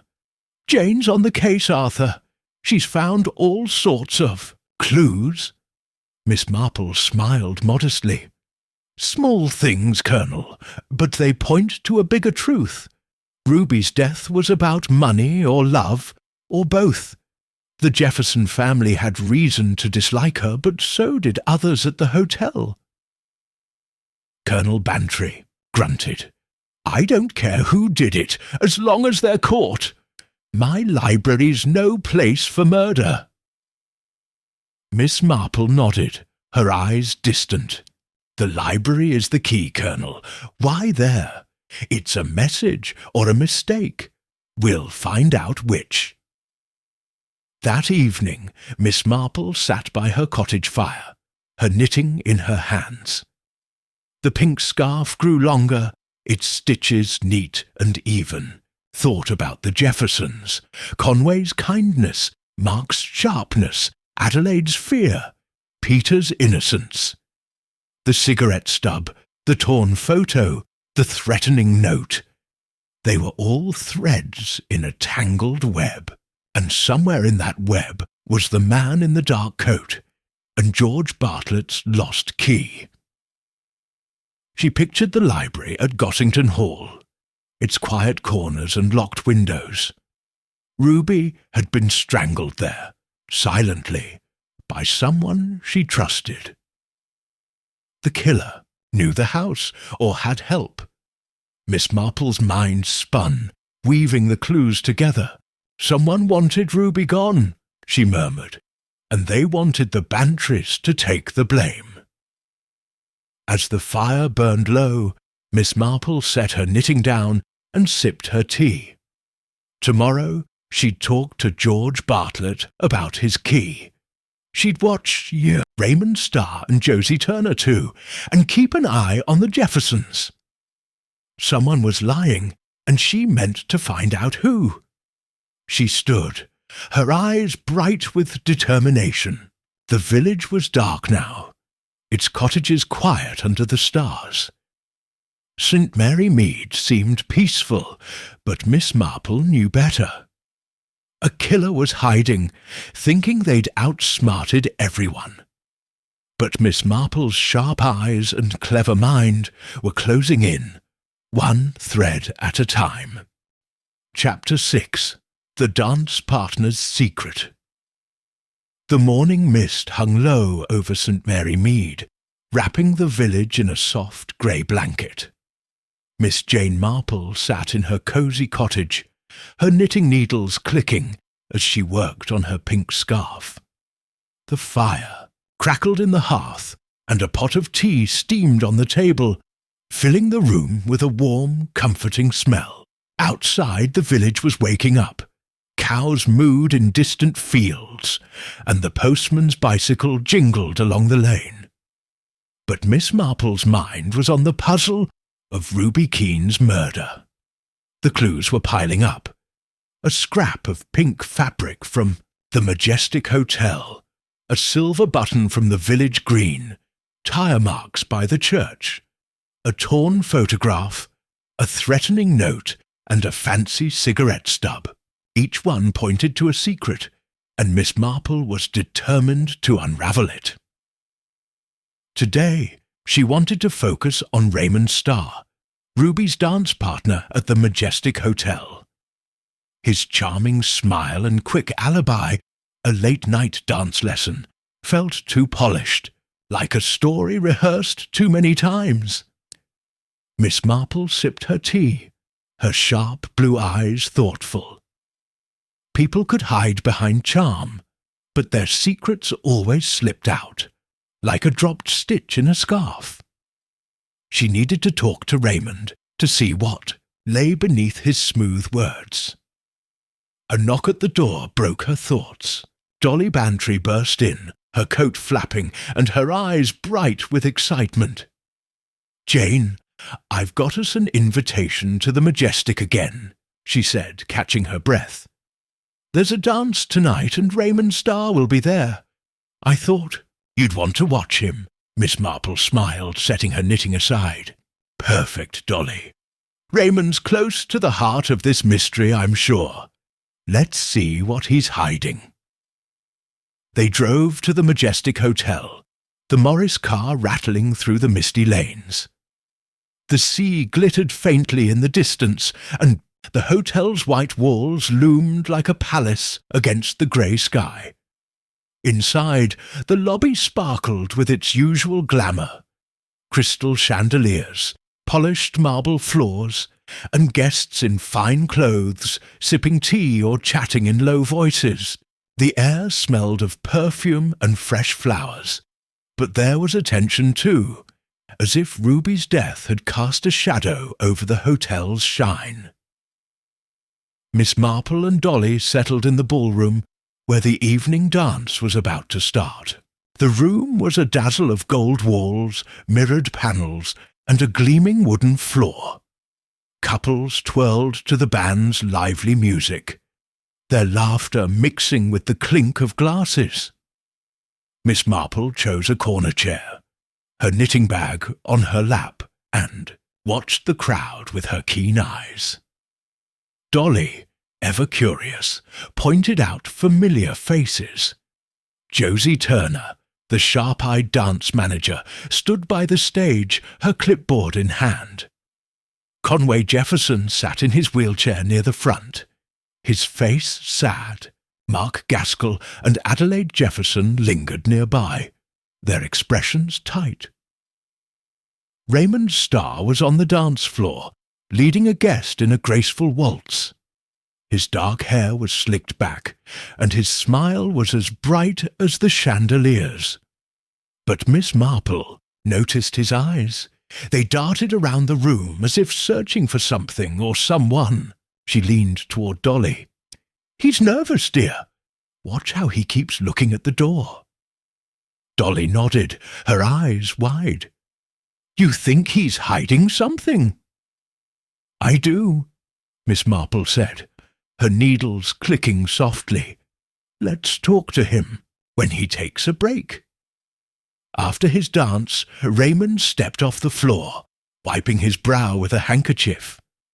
Miss Marple and Dolly approached, and he greeted them with his usual charm. "Mrs. Bantry, Miss Marple," he said, flashing a smile. "Enjoying the show?" "It's lovely," Miss Marple said, her voice gentle. "You're a fine dancer, Mr. Starr. Ruby must have been a wonderful partner." Raymond's smile faltered just for a moment. "She was. It's hard dancing without her. I still can't believe she's gone." Miss Marple tilted her head, her eyes kind but sharp. "You two were close, I imagine, dancing together every night. Did she ever share her troubles with you?" Raymond shrugged, his eyes flicking to the side. "Not really. Ruby was private about her personal life. We talked about steps and music mostly. She was good at keeping secrets." "Secrets?" Miss Marple asked, her needles pausing. "What kind?" Raymond hesitated, his fingers tightening on his handkerchief. "Nothing specific. She'd slip away sometimes, meet people outside. Like that man in the dark coat I told you about. She never said who he was." Miss Marple nodded, her mind racing. Raymond had mentioned the man in the dark coat before, but his story felt thin, like a thread about to snap. "And the night she died?" she asked. "You were teaching a late lesson, you said?" "Yes," Raymond said quickly. "A guest, Mrs. Langley. She wanted to practice her tango.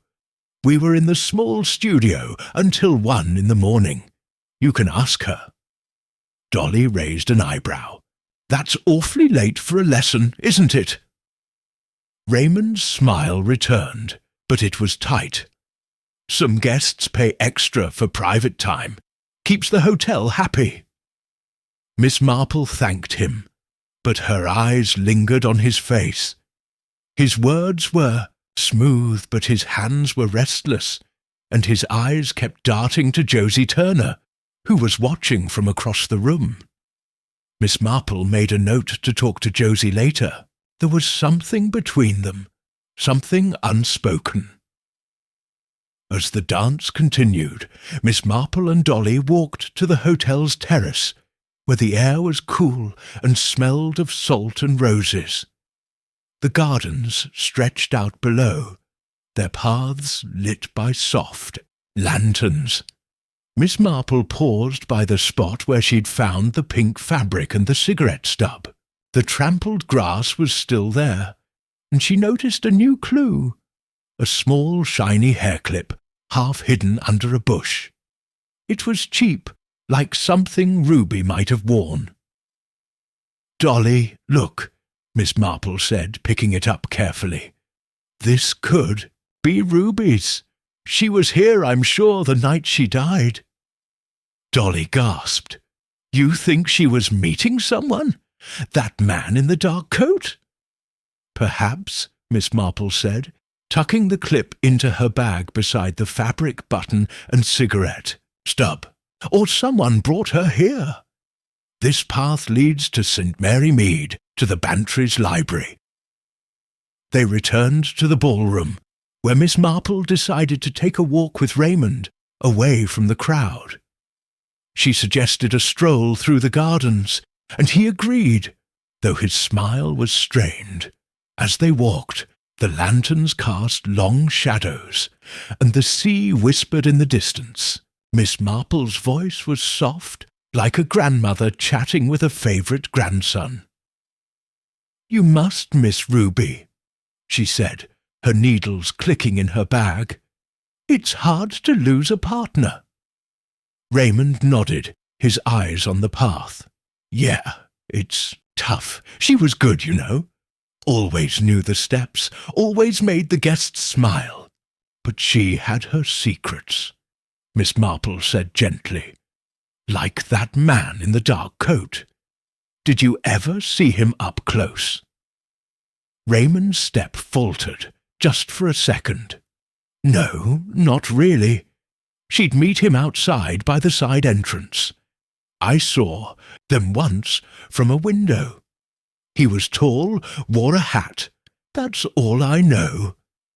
Miss Marple's eyes sharpened, but her voice stayed kind. "And did Ruby seem happy with him? Or scared?" Raymond hesitated, his hands in his pockets. "Hard to say. She was always smiling, but maybe a little nervous, like she was hiding something." Miss Marple nodded, her mind buzzing. Raymond's story matched what the village gossip had said. Ruby arguing with a man in a dark coat.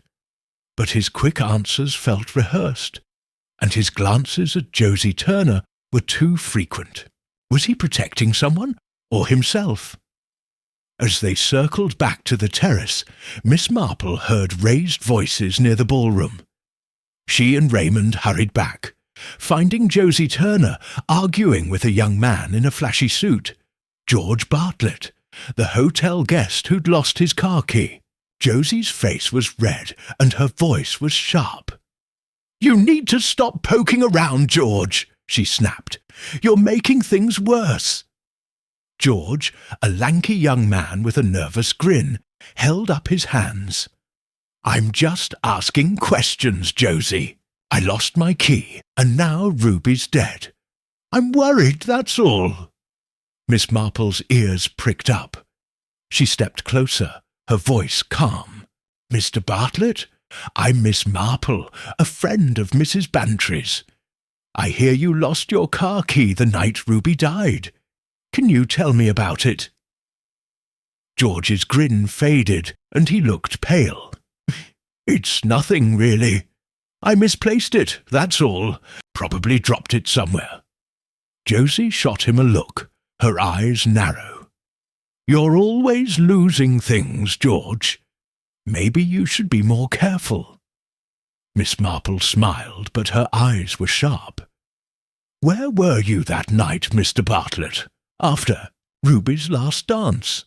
George fidgeted, his hands in his pockets. "I was in the bar, having a drink. Then I walked around, looking for my key. I didn't see Ruby, I swear." Miss Marple nodded, but her mind was racing. George's nervousness, Josie's anger, Raymond's quick glances, they were all part of the same pattern. She thanked them and returned to Dolly, who was waiting by the ballroom door. "Jane, what was that about?" Dolly whispered. "Josie looked ready to strangle George." Miss Marple's needles clicked softly. "They're hiding something, Dolly. Raymond's story about his lesson is too neat, and Josie's too quick to shut George up. And George, his lost key is no accident, I think." As the dance ended, Miss Marple and Dolly drove back to St. Mary Mead, the night sky dark and starry. Dolly was quiet, her hands tight on the steering wheel. "Jane, do you think Raymond's the killer? Or George?" "Not yet," Miss Marple said, her voice soft. "But they know more than they're saying. Raymond's nervous, Josie's protective, and George is scared. And that argument, it sounded like they're keeping a secret together." Back at Gossington Hall, Colonel Bantry was waiting, his face red with impatience. "Well?" he demanded. "Any closer to catching this murderer?" Dolly told him about Raymond, Josie and George, and Miss Marple added, "We found a hair clip in the hotel garden, Colonel. It might be Ruby's.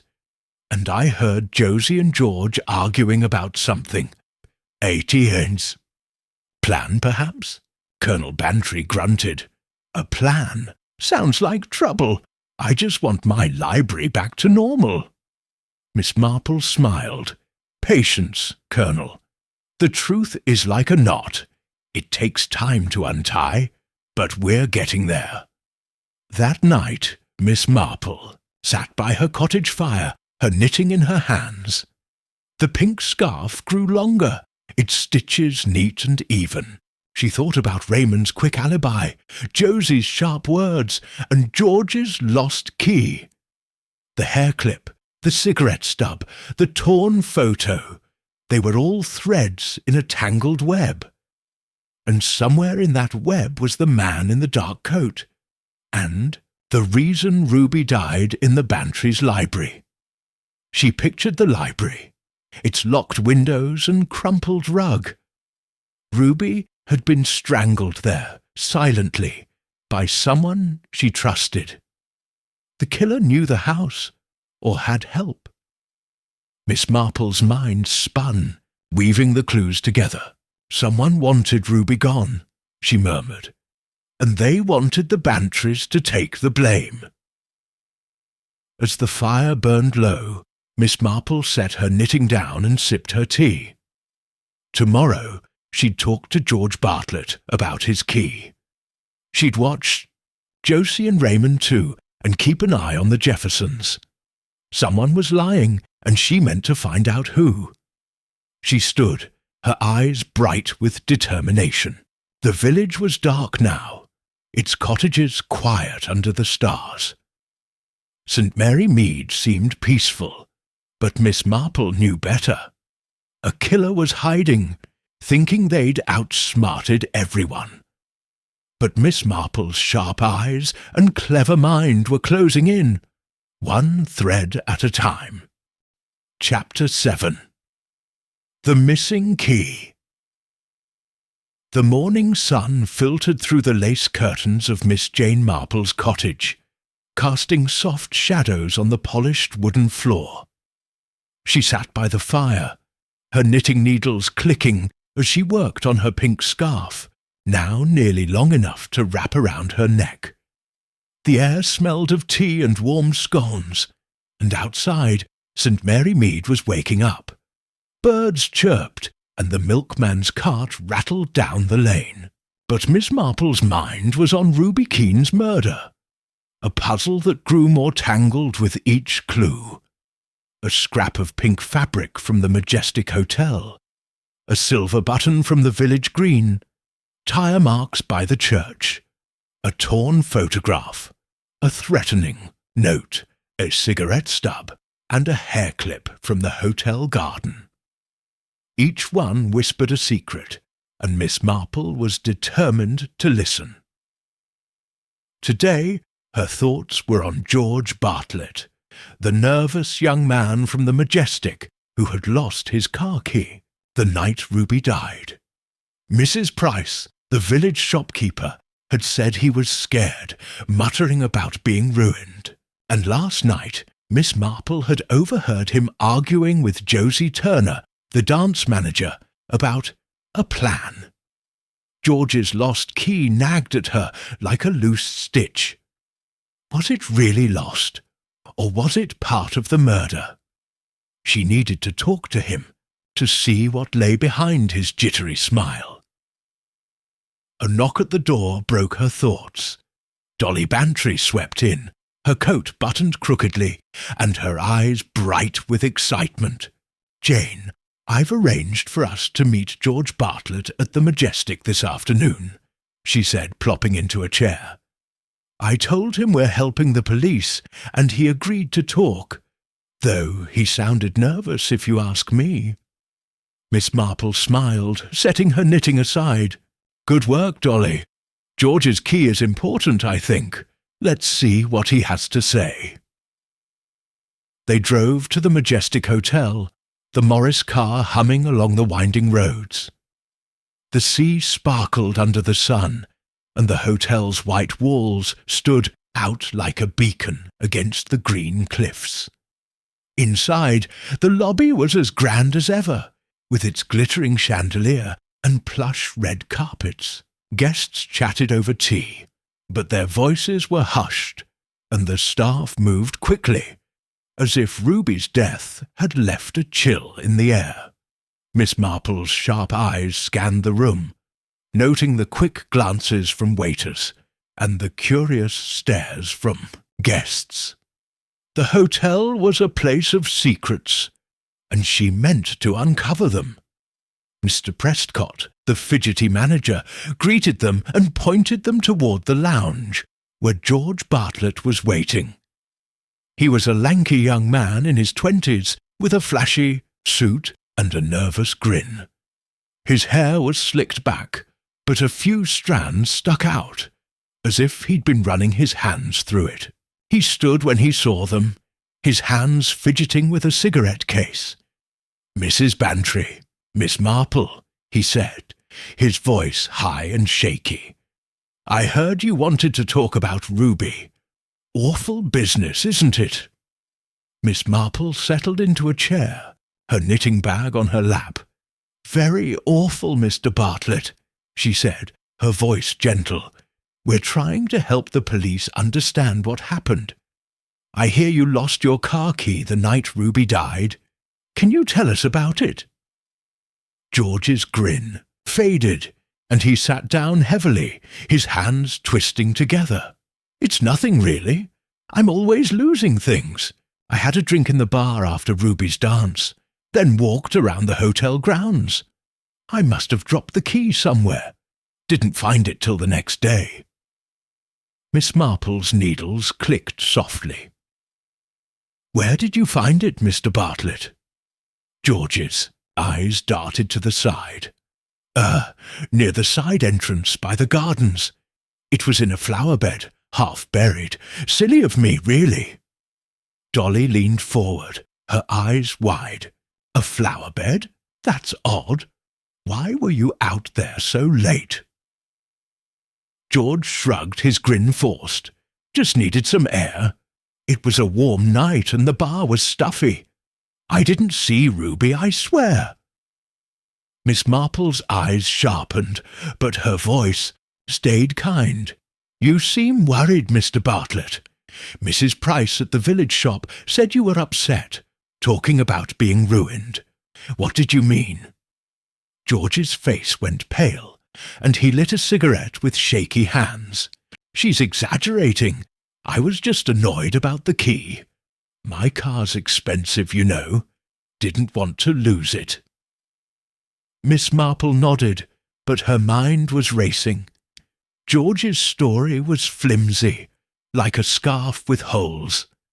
The side entrance was where she'd found the pink fabric and the hair clip, and it led to a path towards St. Mary Mead. Had George dropped his key on purpose, or was he covering for someone else? His argument with Josie Turner last night suggested a secret, maybe a plan gone wrong. "Mr. Bartlett," she said. "Did you know Ruby well? Did she ever talk about her troubles?" George puffed on his cigarette, his eyes on the floor. "Not really. She was friendly, always smiling, but she kept to herself. I saw her with that old man, Mr. Jefferson, a lot, and sometimes with a fellow in a dark coat outside the hotel. Don't know who he was." Miss Marple's needles paused. The man in the dark coat again, mentioned by Raymond Starr, the village gossip, and now George. "Did you see this man the night Ruby died?" she asked. George shook his head too quickly. "No, I didn't. I was in the bar, then the gardens. Didn't see anyone." Miss Marple thanked him, but her eyes lingered on his nervous hands. George was hiding something, she was sure. His lost key, his fear, his argument with Josie, they were all part of the puzzle. She needed to find that key, or at least see where it had been. After their talk, Miss Marple and Dolly walked to the hotel's side entrance, where George said he'd found his key. The garden was quiet, its roses and lavender glowing in the sunlight. The path was the same one Miss Marple had noticed before, leading towards St. Mary Mead. She knelt by the flower bed, her old knees creaking, and searched the soft earth. There, under a rose bush, was a faint mark, like something metal had been pressed into the dirt. It matched the shape of a car key. "Dolly, look," Miss Marple said, pointing. "This could be where George's key was. But why here? And why? Was he so scared?" Dolly shivered. "You think he's lying? Maybe he dropped it on purpose."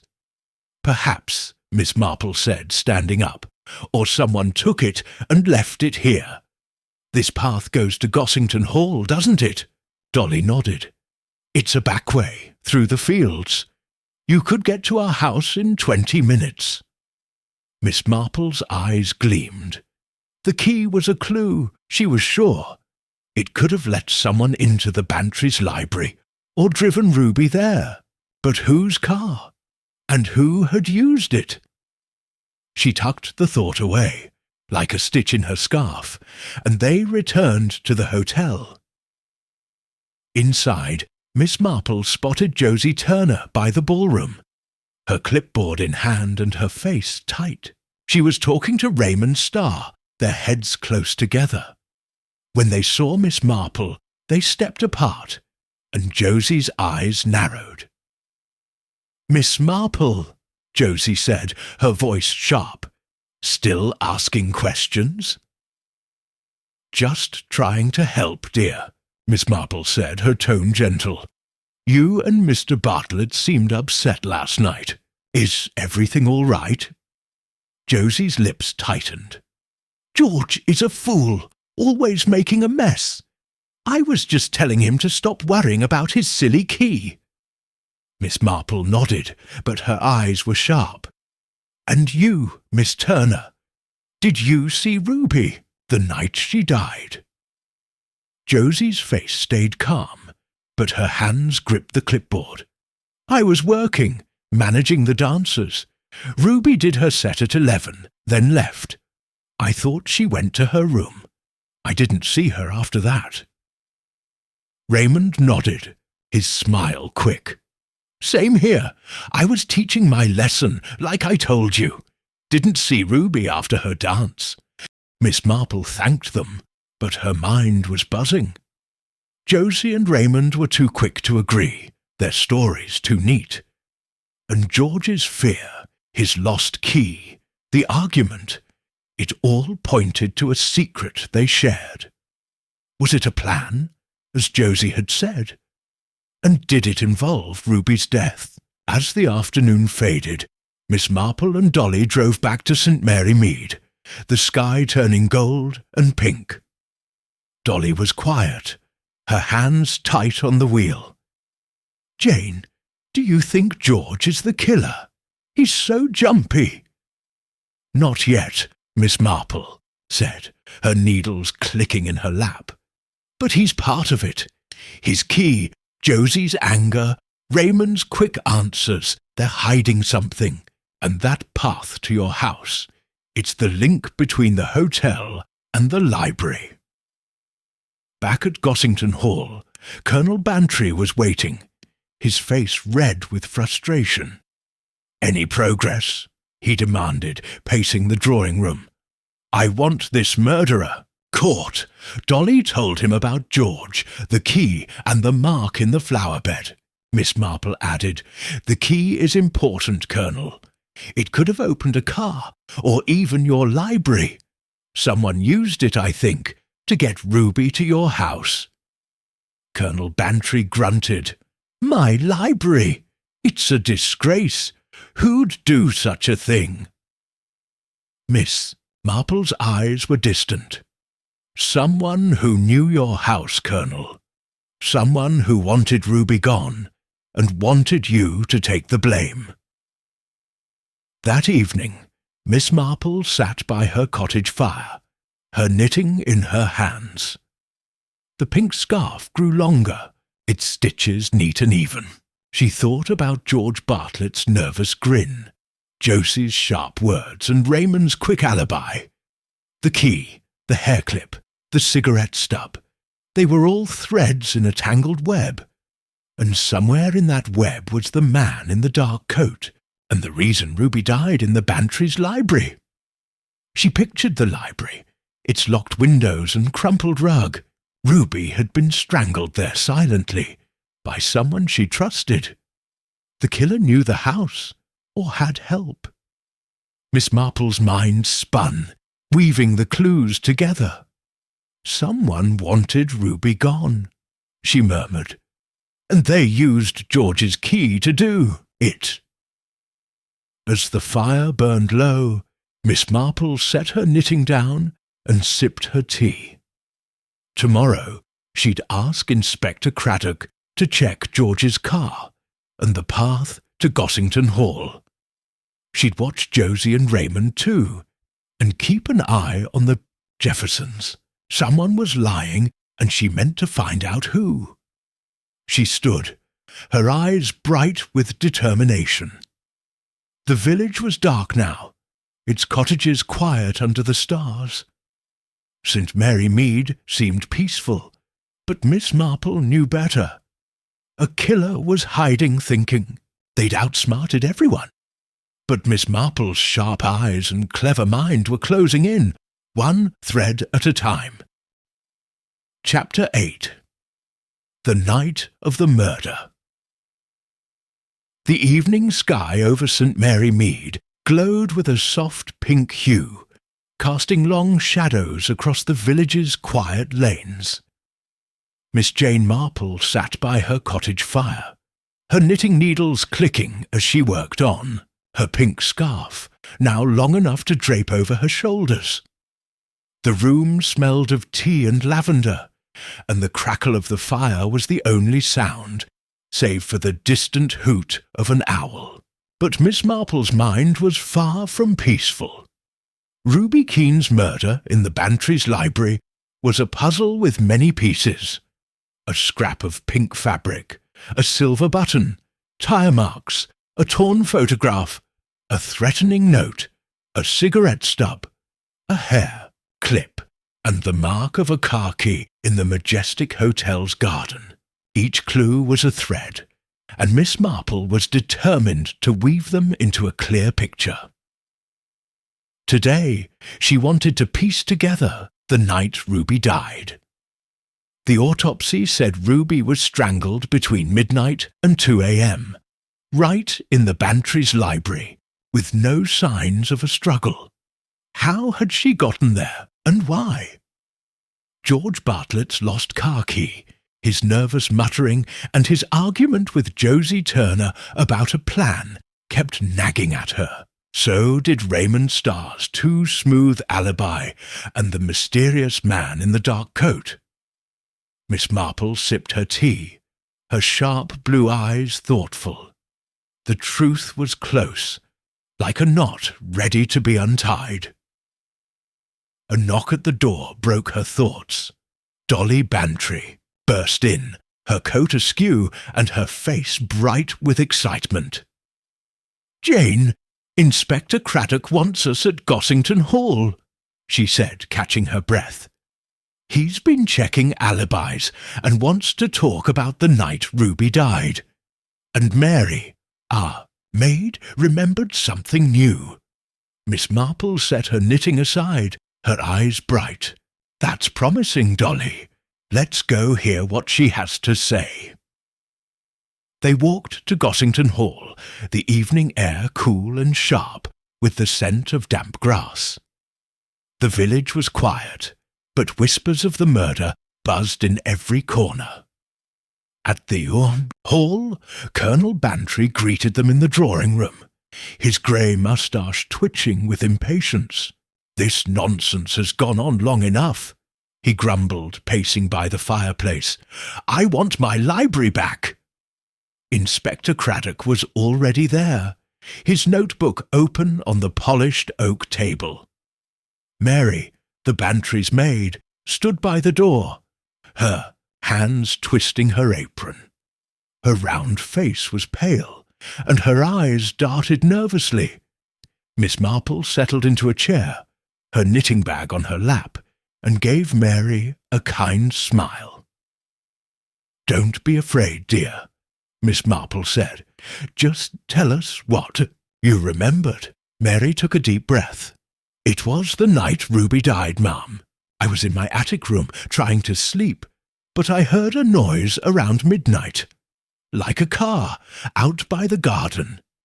I thought it was the Colonel, but he was asleep. I looked out my window and saw headlights, but it was too dark to see the car." So Marple's needles clicked softly. "Headlights? That's very interesting. Did you hear anything else?" Mary nodded, her voice shaky. "A door creaked, maybe the library's French windows. But I was so tired I didn't think much of it. I'm sorry I didn't say sooner." Craddock scribbled in his notebook. "That's helpful, Mary. It fits with the autopsy. Ruby was killed around then. Did you see anyone?" Mary shook her head. "No, sir. It was too dark. I went back to bed." Colonel Bantry stopped pacing, his face red. "A car at midnight? In my garden? This is outrageous." Dolly patted his arm. "We're getting closer. Arthur, Jane's on the case." Miss Marple's eyes were distant. A car at midnight, a creaking door, and Ruby's body in the library. Someone brought her here, or she came willingly. But why your house, Colonel? Craddock leaned forward. "We've checked alibis from the Majestic. Raymond Starr says he was teaching a dance lesson until 1. Josie Turner was managing the dancers until 11, then went to her room. Mark, Gaskell was playing cards until late, and Adelaide Jefferson was in her room by 10. Conway Jefferson went to bed at 11. George Bartlett was in the bar, then walking the grounds, looking for his key." Miss Marple nodded, her needles clicking. "All tidy alibis, but none perfect. A car at midnight suggests someone drove Ruby here. George's key was found in the hotel garden, near the path to St. Mary Mead. We need to know whose car it was." Craddock agreed. "I've got men checking the hotel's parking lot and the path. Those tyre marks by the church might match. And we're looking for that man in the dark coat. Several people saw him with Ruby." Miss Marple's mind raced. The man in the dark coat, mentioned by Raymond, the village gossip and George, was a key figure. The silver button from the green, the cigarette stub, the hair clip, they might belong to him. And George's key, found in the flower bed, could have unlocked a car that drove Ruby to her death. But whose car? And why the library? "Dolly," Miss Marple said, "I'd like to see the library again. It might tell us more." They walked to the library, a quiet room with tall bookshelves, a polished oak desk, and the Persian rug where Ruby's body had been found. The French windows opened to the garden, and Miss Marple examined them closely. One window had a faint scratch near the lock, as if someone had fumbled with a key or tool. She knelt by the rug, her old knees creaking, and noticed a tiny thread of pink fabric caught in the weave, matching the scrap from the hotel garden. "Look, Dolly," she said, holding it up. "This proves Ruby was here, but it's from her dress. She was wearing it when she died." Craddock frowned, taking the thread. "So she was brought here in that dress, alive or dead. But how did no one hear anything?" Miss Marple's eyes narrowed. "The library is far from the bedrooms, Inspector, and the killer was quick, silent. Ruby didn't fight, which means she trusted them, or was already unconscious." Colonel Bantry grunted. "Trusted them? In my house? This is madness." The fire burned low. Miss Marple set her knitting down and sipped her tea. Tomorrow she'd ask Inspector Craddock to check George's car and the path to Gossington Hall. She'd watch Josie and Raymond too, and keep an eye on the Jeffersons. Someone was lying, and she meant to find out who. She stood, her eyes bright with determination. The village was dark now, its cottages quiet under the stars. St. Mary Mead seemed peaceful, but Miss Marple knew better. A killer was hiding, thinking they'd outsmarted everyone. But Miss Marple's sharp eyes and clever mind were closing in, one thread at a time. Miss Marple smiled gently. "Not madness, Colonel. Planning. The killer chose your library for a reason, to point fingers or to hide something else." They returned to the drawing-room, where Craddock shared more news. "We've checked George, Bartlett's car," he said. "It's a black sedan, like the one seen in the village. The tyres match the marks by the church, but that's not enough to prove anything. He swears he was looking for his key, not driving." Miss Marple's needles paused. "And where is his key now?" "He's got it," Craddock said. "Says he found it in the flower bed, like he told you. We're testing it for fingerprints." Miss Marple nodded, her mind buzzing. George's key was the link between the hotel and the library. If his car was used, he was involved, or someone had borrowed it. She thought of Josie's argument with George, her sharp words about a plan. Was Josie protecting him or herself? "Dolly," Miss Marple said, "let's go back to the Majestic tomorrow. I want to talk to George again and watch Josie and Raymond. They know more than they're saying." Dolly nodded, her eyes wide. "You think George drove Ruby here, or someone took his key?" "Perhaps," Miss Marple said. "The key is the thread that ties the hotel to your house. We need to find out who pulled it." That night, Miss Marple sat by her cottage fire, her knitting in her hands. The pink scarf grew longer, its stitches neat and even. She thought about the night of the murder.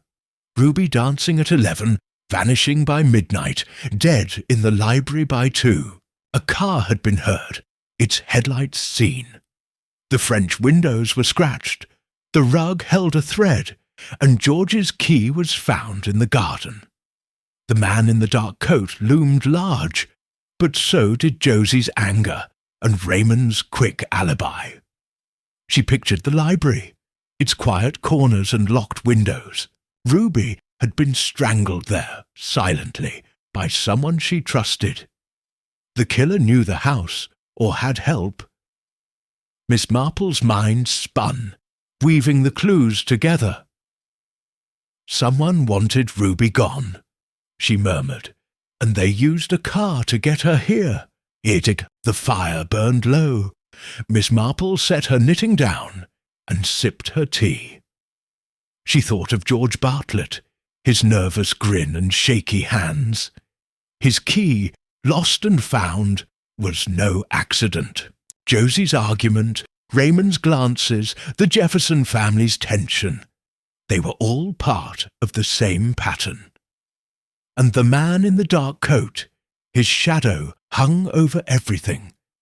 She stood, her eyes bright with determination. Tomorrow, she'd push harder, asking questions that made people squirm. She'd check the path to the hotel, look for more clues, and watch for lies. The killer was clever, but they'd left a trail, and Miss Marple was closing in. The village was dark now, its cottages quiet under the stars. St. Mary Mead seemed peaceful, but Miss Marple knew better. A killer was hiding, thinking they'd outsmarted everyone. But Miss Marple's sharp eyes and clever mind were on the case, one thread at a time. As the fire burned low, Miss Marple set her knitting down and sipped her tea. Tomorrow, she'd ask Inspector Craddock to check George's car and the path to Gossington Hall. She'd watch Josie and Raymond too, and keep an eye on the Jeffersons. Someone was lying, and she meant to find out who. She stood, her eyes bright with determination. The village was dark now, its cottages quiet under the stars. St. Mary Mead seemed peaceful, but Miss Marple knew better. A killer was hiding, thinking they'd outsmarted everyone. But Miss Marple's sharp eyes and clever mind were closing in, one thread at a time. Chapter 9. The Trap. The evening shadows stretched long across St. Mary Mead, wrapping the village in a quiet hush. Miss Jane Marple sat by her cottage fire, her knitting needles clicking as she worked on her pink scarf, now long enough to loop twice around her neck. The room smelled of tea and wood smoke, and the soft glow of the lamp lit her snowy hair. Outside the village was still, save for the rustle of leaves in the breeze. But Miss Marple's mind was buzzing with the puzzle of Ruby Keane's murder. The clues were piling up. A scrap of pink fabric, a silver button, tire marks, a torn photograph, a threatening note, a cigarette stub, a hair clip, a car keys mark in the hotel garden, a scratched window, and a thread in the Bantry's library rug. Each one pointed to a secret, and Miss Marple was ready to tug at the threads to catch the killer. She thought about the night Ruby died, dancing at the Majestic Hotel until 11, vanishing by midnight, and strangled in the Bantry's library by 2 in the morning. A car had been heard, its headlights seen. George Bartlett's lost key, found in the hotel garden, linked the hotel to Gossington Hall. Josie Turner's argument with George about a plan, and Raymond Starr's too smooth alibi hinted at a shared secret. The man in the dark coat, seen with Ruby, loomed large, as did Conway Jefferson's family, who resented Ruby's place in his will. Miss Marple sipped her tea, her sharp blue eyes thoughtful. The killer was close. She could feel it. But they were clever, hiding behind alibis and lies. She needed to shake them out. A knock at the door broke her thoughts. Dolly Bantry burst in, her coat flapping and her face bright with excitement. "Jane, Inspector Craddock called," she said, plopping into a chair. "He's got news about the tire marks and George's car. and he wants to meet at Gossington Hall. I thought you'd want to come." Miss Marple set her knitting aside, her eyes gleaming. "Good, Dolly, but I have an idea. We need to stir things up, make the killer nervous. Let's spread a rumour and see who jumps." Dolly's eyes widened. "A rumour? Oh, Jane, you're clever. What kind?" Miss Marple smiled, her voice soft. "Let's say a witness saw a man in a dark coat near Gossington Hall the night Ruby died. We'll tell a few people at the hotel and watch their faces. A guilty person might panic." Dolly clapped her hands. "Like setting a trap. I love it. Let's do it tomorrow at the Majestic's evening dance." Miss Marple nodded, her mind racing. A rumour would rattle the killer, and their reaction might give them away. She thought of George Bartlett's nervous grin, Josie's sharp words, Raymond's quick glances, and the Jefferson family's tension. Someone would slip, she was sure. The next morning, Miss Marple and Dolly drove to Gossington Hall to meet Craddock. The sun shone brightly, and the village buzzed with gossip about Ruby's murder. At the hall, Colonel Bantry was pacing the drawing-room, his grey moustache twitching. "This nonsense has to stop," he grumbled. "My library's a crime scene, and the neighbours won't stop talking." Craddock greeted them, his notebook open. "We've got new evidence," he said. "The tyre marks by the church match. George Bartlett's car, a black sedan. And his key had no fingerprints but his own. But that doesn't prove he drove it that night." Miss Marple's needles clicked softly. "Interesting, Inspector. A car at midnight, heard by Mary, matches. George's. But someone could have used his key, then returned it to the garden." Craddock nodded. "We're checking the path from the hotel to your house. It's rough, but a car could make it. And we found a scarf in George's car. Silk, with a floral pattern. We're testing it for traces of Ruby."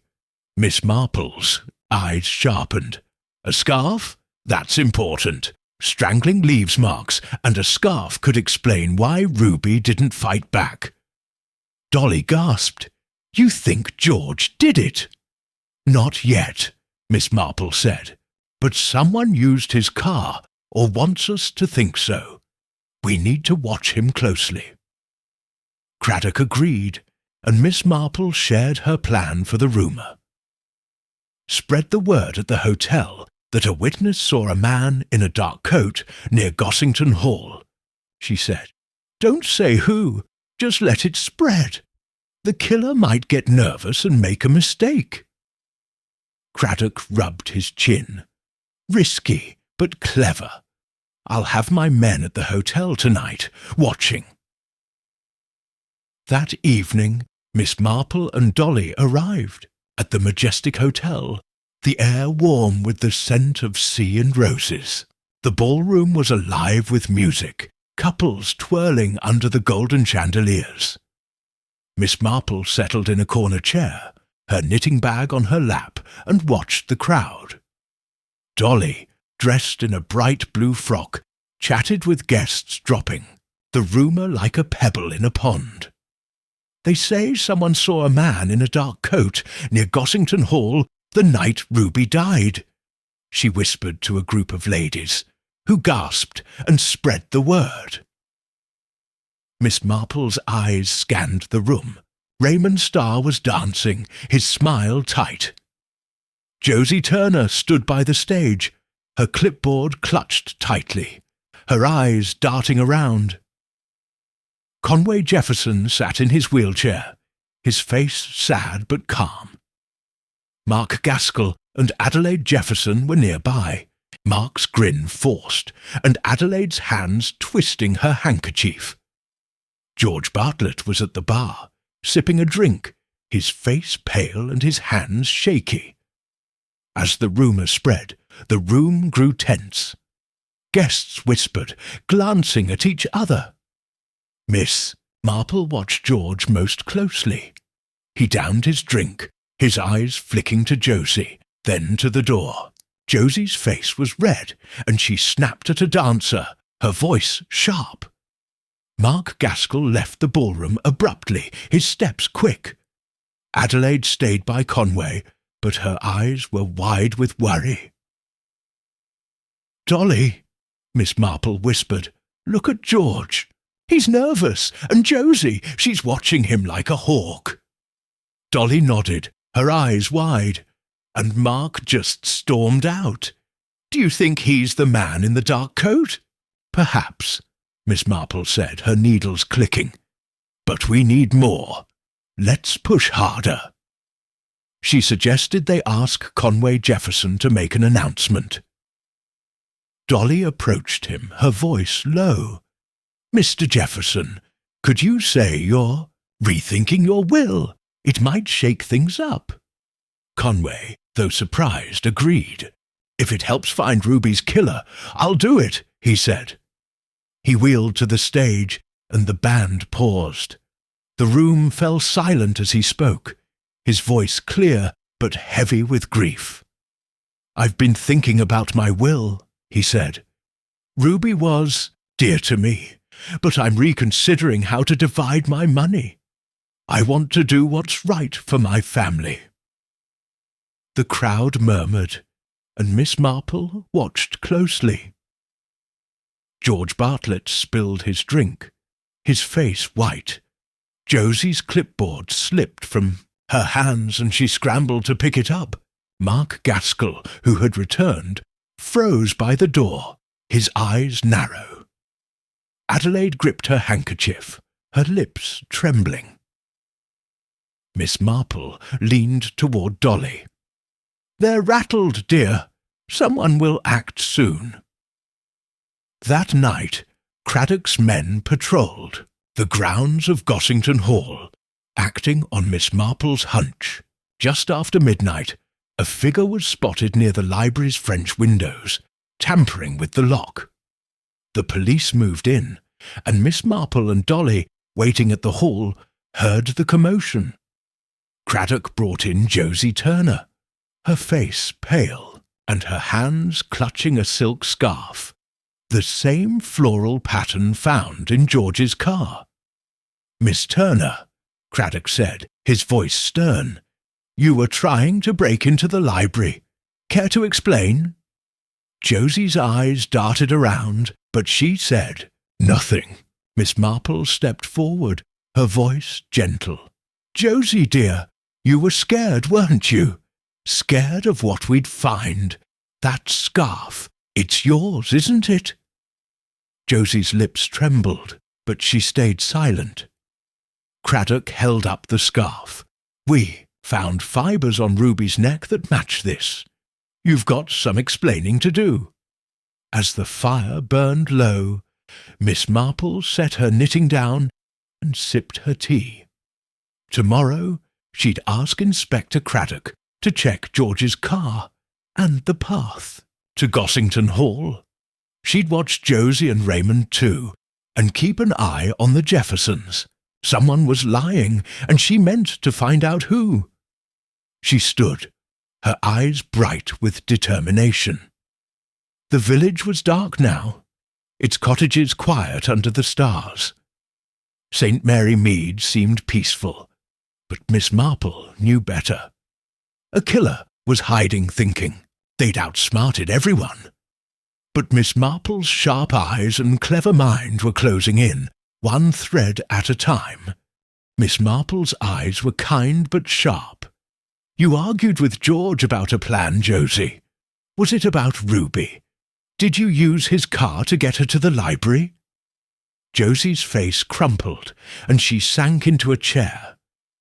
"I didn't mean for it to happen," she whispered. "It wasn't supposed to go this far." Craddock's eyes widened, but Miss Marple raised a hand. "Let's hear her story, Inspector. But not tonight. She's tired, and we need the whole truth." They returned to the drawing room where Colonel Bantry was waiting, his face red with shock. "Josie, the dance manager? Is she the killer?" "Not sure yet," Miss Marple said, her needles clicking. "But she's part of it. The scarf, the car, the key, they're all connected. Tomorrow we'll get answers." Dolly shivered. "Jane, you're amazing. How did you know she'd try the library?" Miss Marple smiled. "People panic when they're cornered, dear. The rumour and Conway's announcement were too much for her.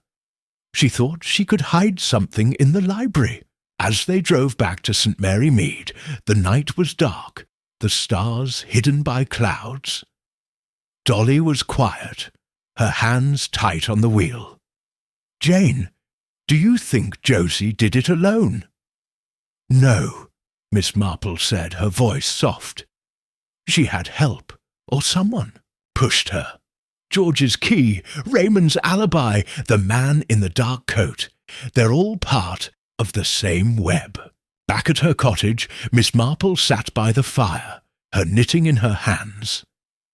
The pink scarf was nearly done, its stitches neat and even. She thought about Josie's scarf, the fibres on Ruby's neck, and George's car.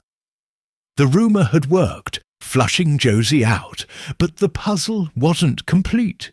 The man in the dark coat, the torn photograph, the cigarette stub. They still pointed to someone else. She pictured the library, its scratched windows and crumpled rug. Ruby had been strangled there silently, by someone she trusted. Josie's scarf was the murder weapon. But was she the mastermind? Miss Marple's mind spun, weaving the clues together. "Someone wanted Ruby gone," she murmured, "and they used Josie to do it."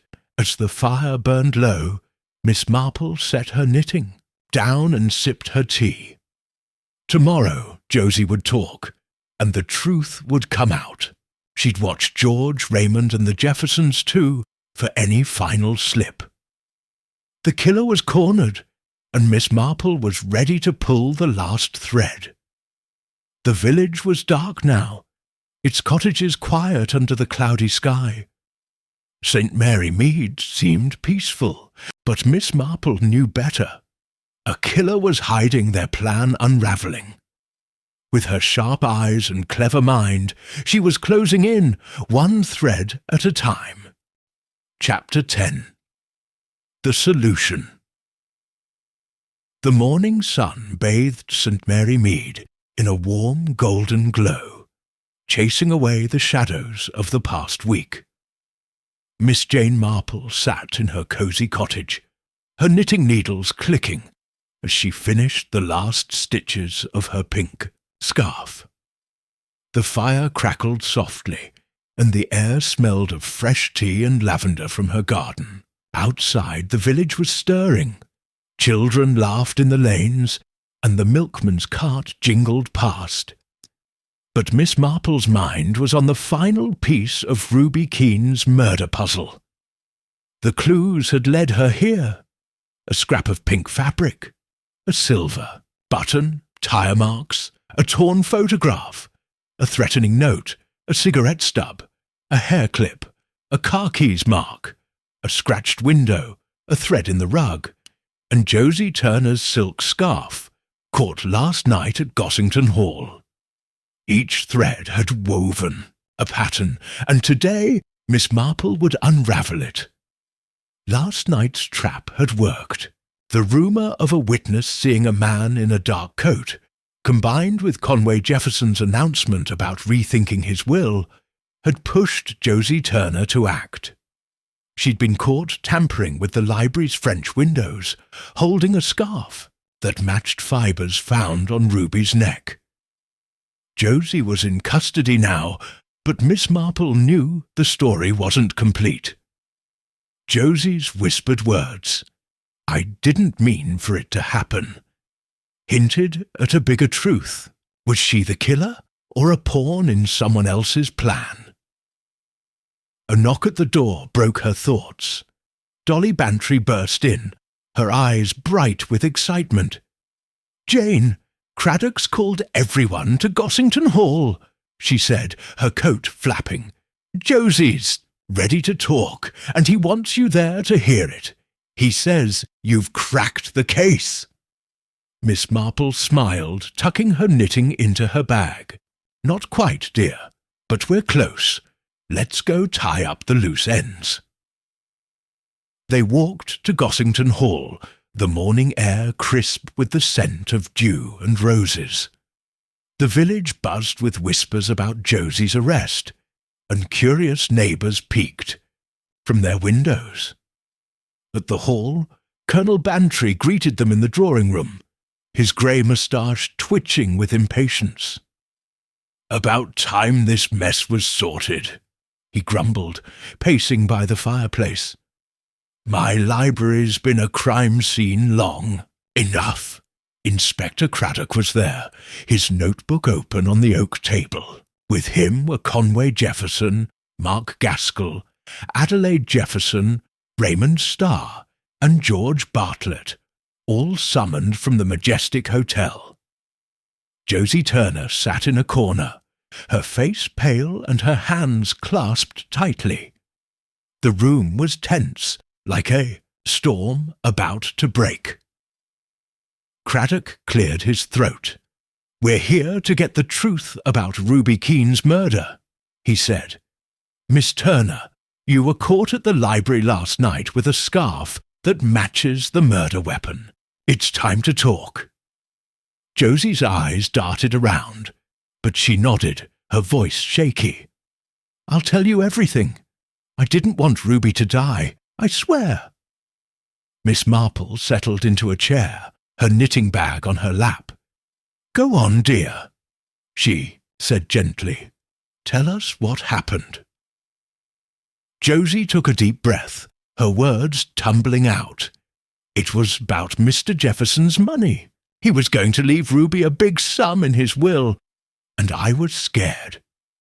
I've been with him for years, managing his affairs, helping with the hotel. If Ruby got that money, I'd lose everything, my place, my future. I couldn't let that happen." Conway's face fell, his eyes sad. "Josie, you never said anything." Josie's lips trembled. "I tried to warn Ruby off. I wrote that note, 'Stay away, or you'll regret it.' But she didn't listen. She kept charming Mr. Jefferson, and I panicked. I thought if I could scare her, make it look like someone else was to blame, she'd leave." Miss Marple's needles clicked softly. "So you planned to frame someone, Josie? The Bantrys, perhaps?" Josie shook her head, tears in her eyes. "Not exactly. I just wanted Ruby gone. I took George's car key, he's always leaving it around, and used his car to drive her to Gossington Hall that night. I told her Mr. Jefferson wanted to meet her there, in the library. She trusted me, came along without a fuss." George's face went white. "You took my key?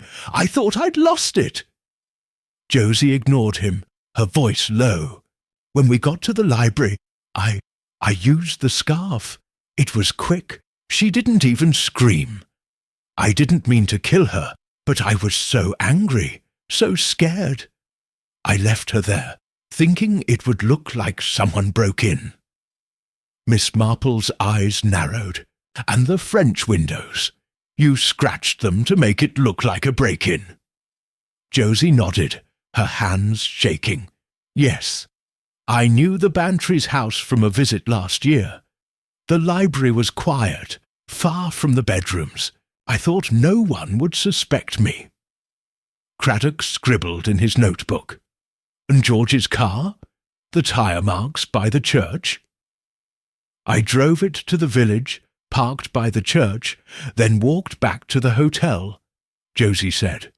"I dropped the key in the garden to make it look like George lost it there." George sputtered, his face red. "You set me up. I was in the bar all night."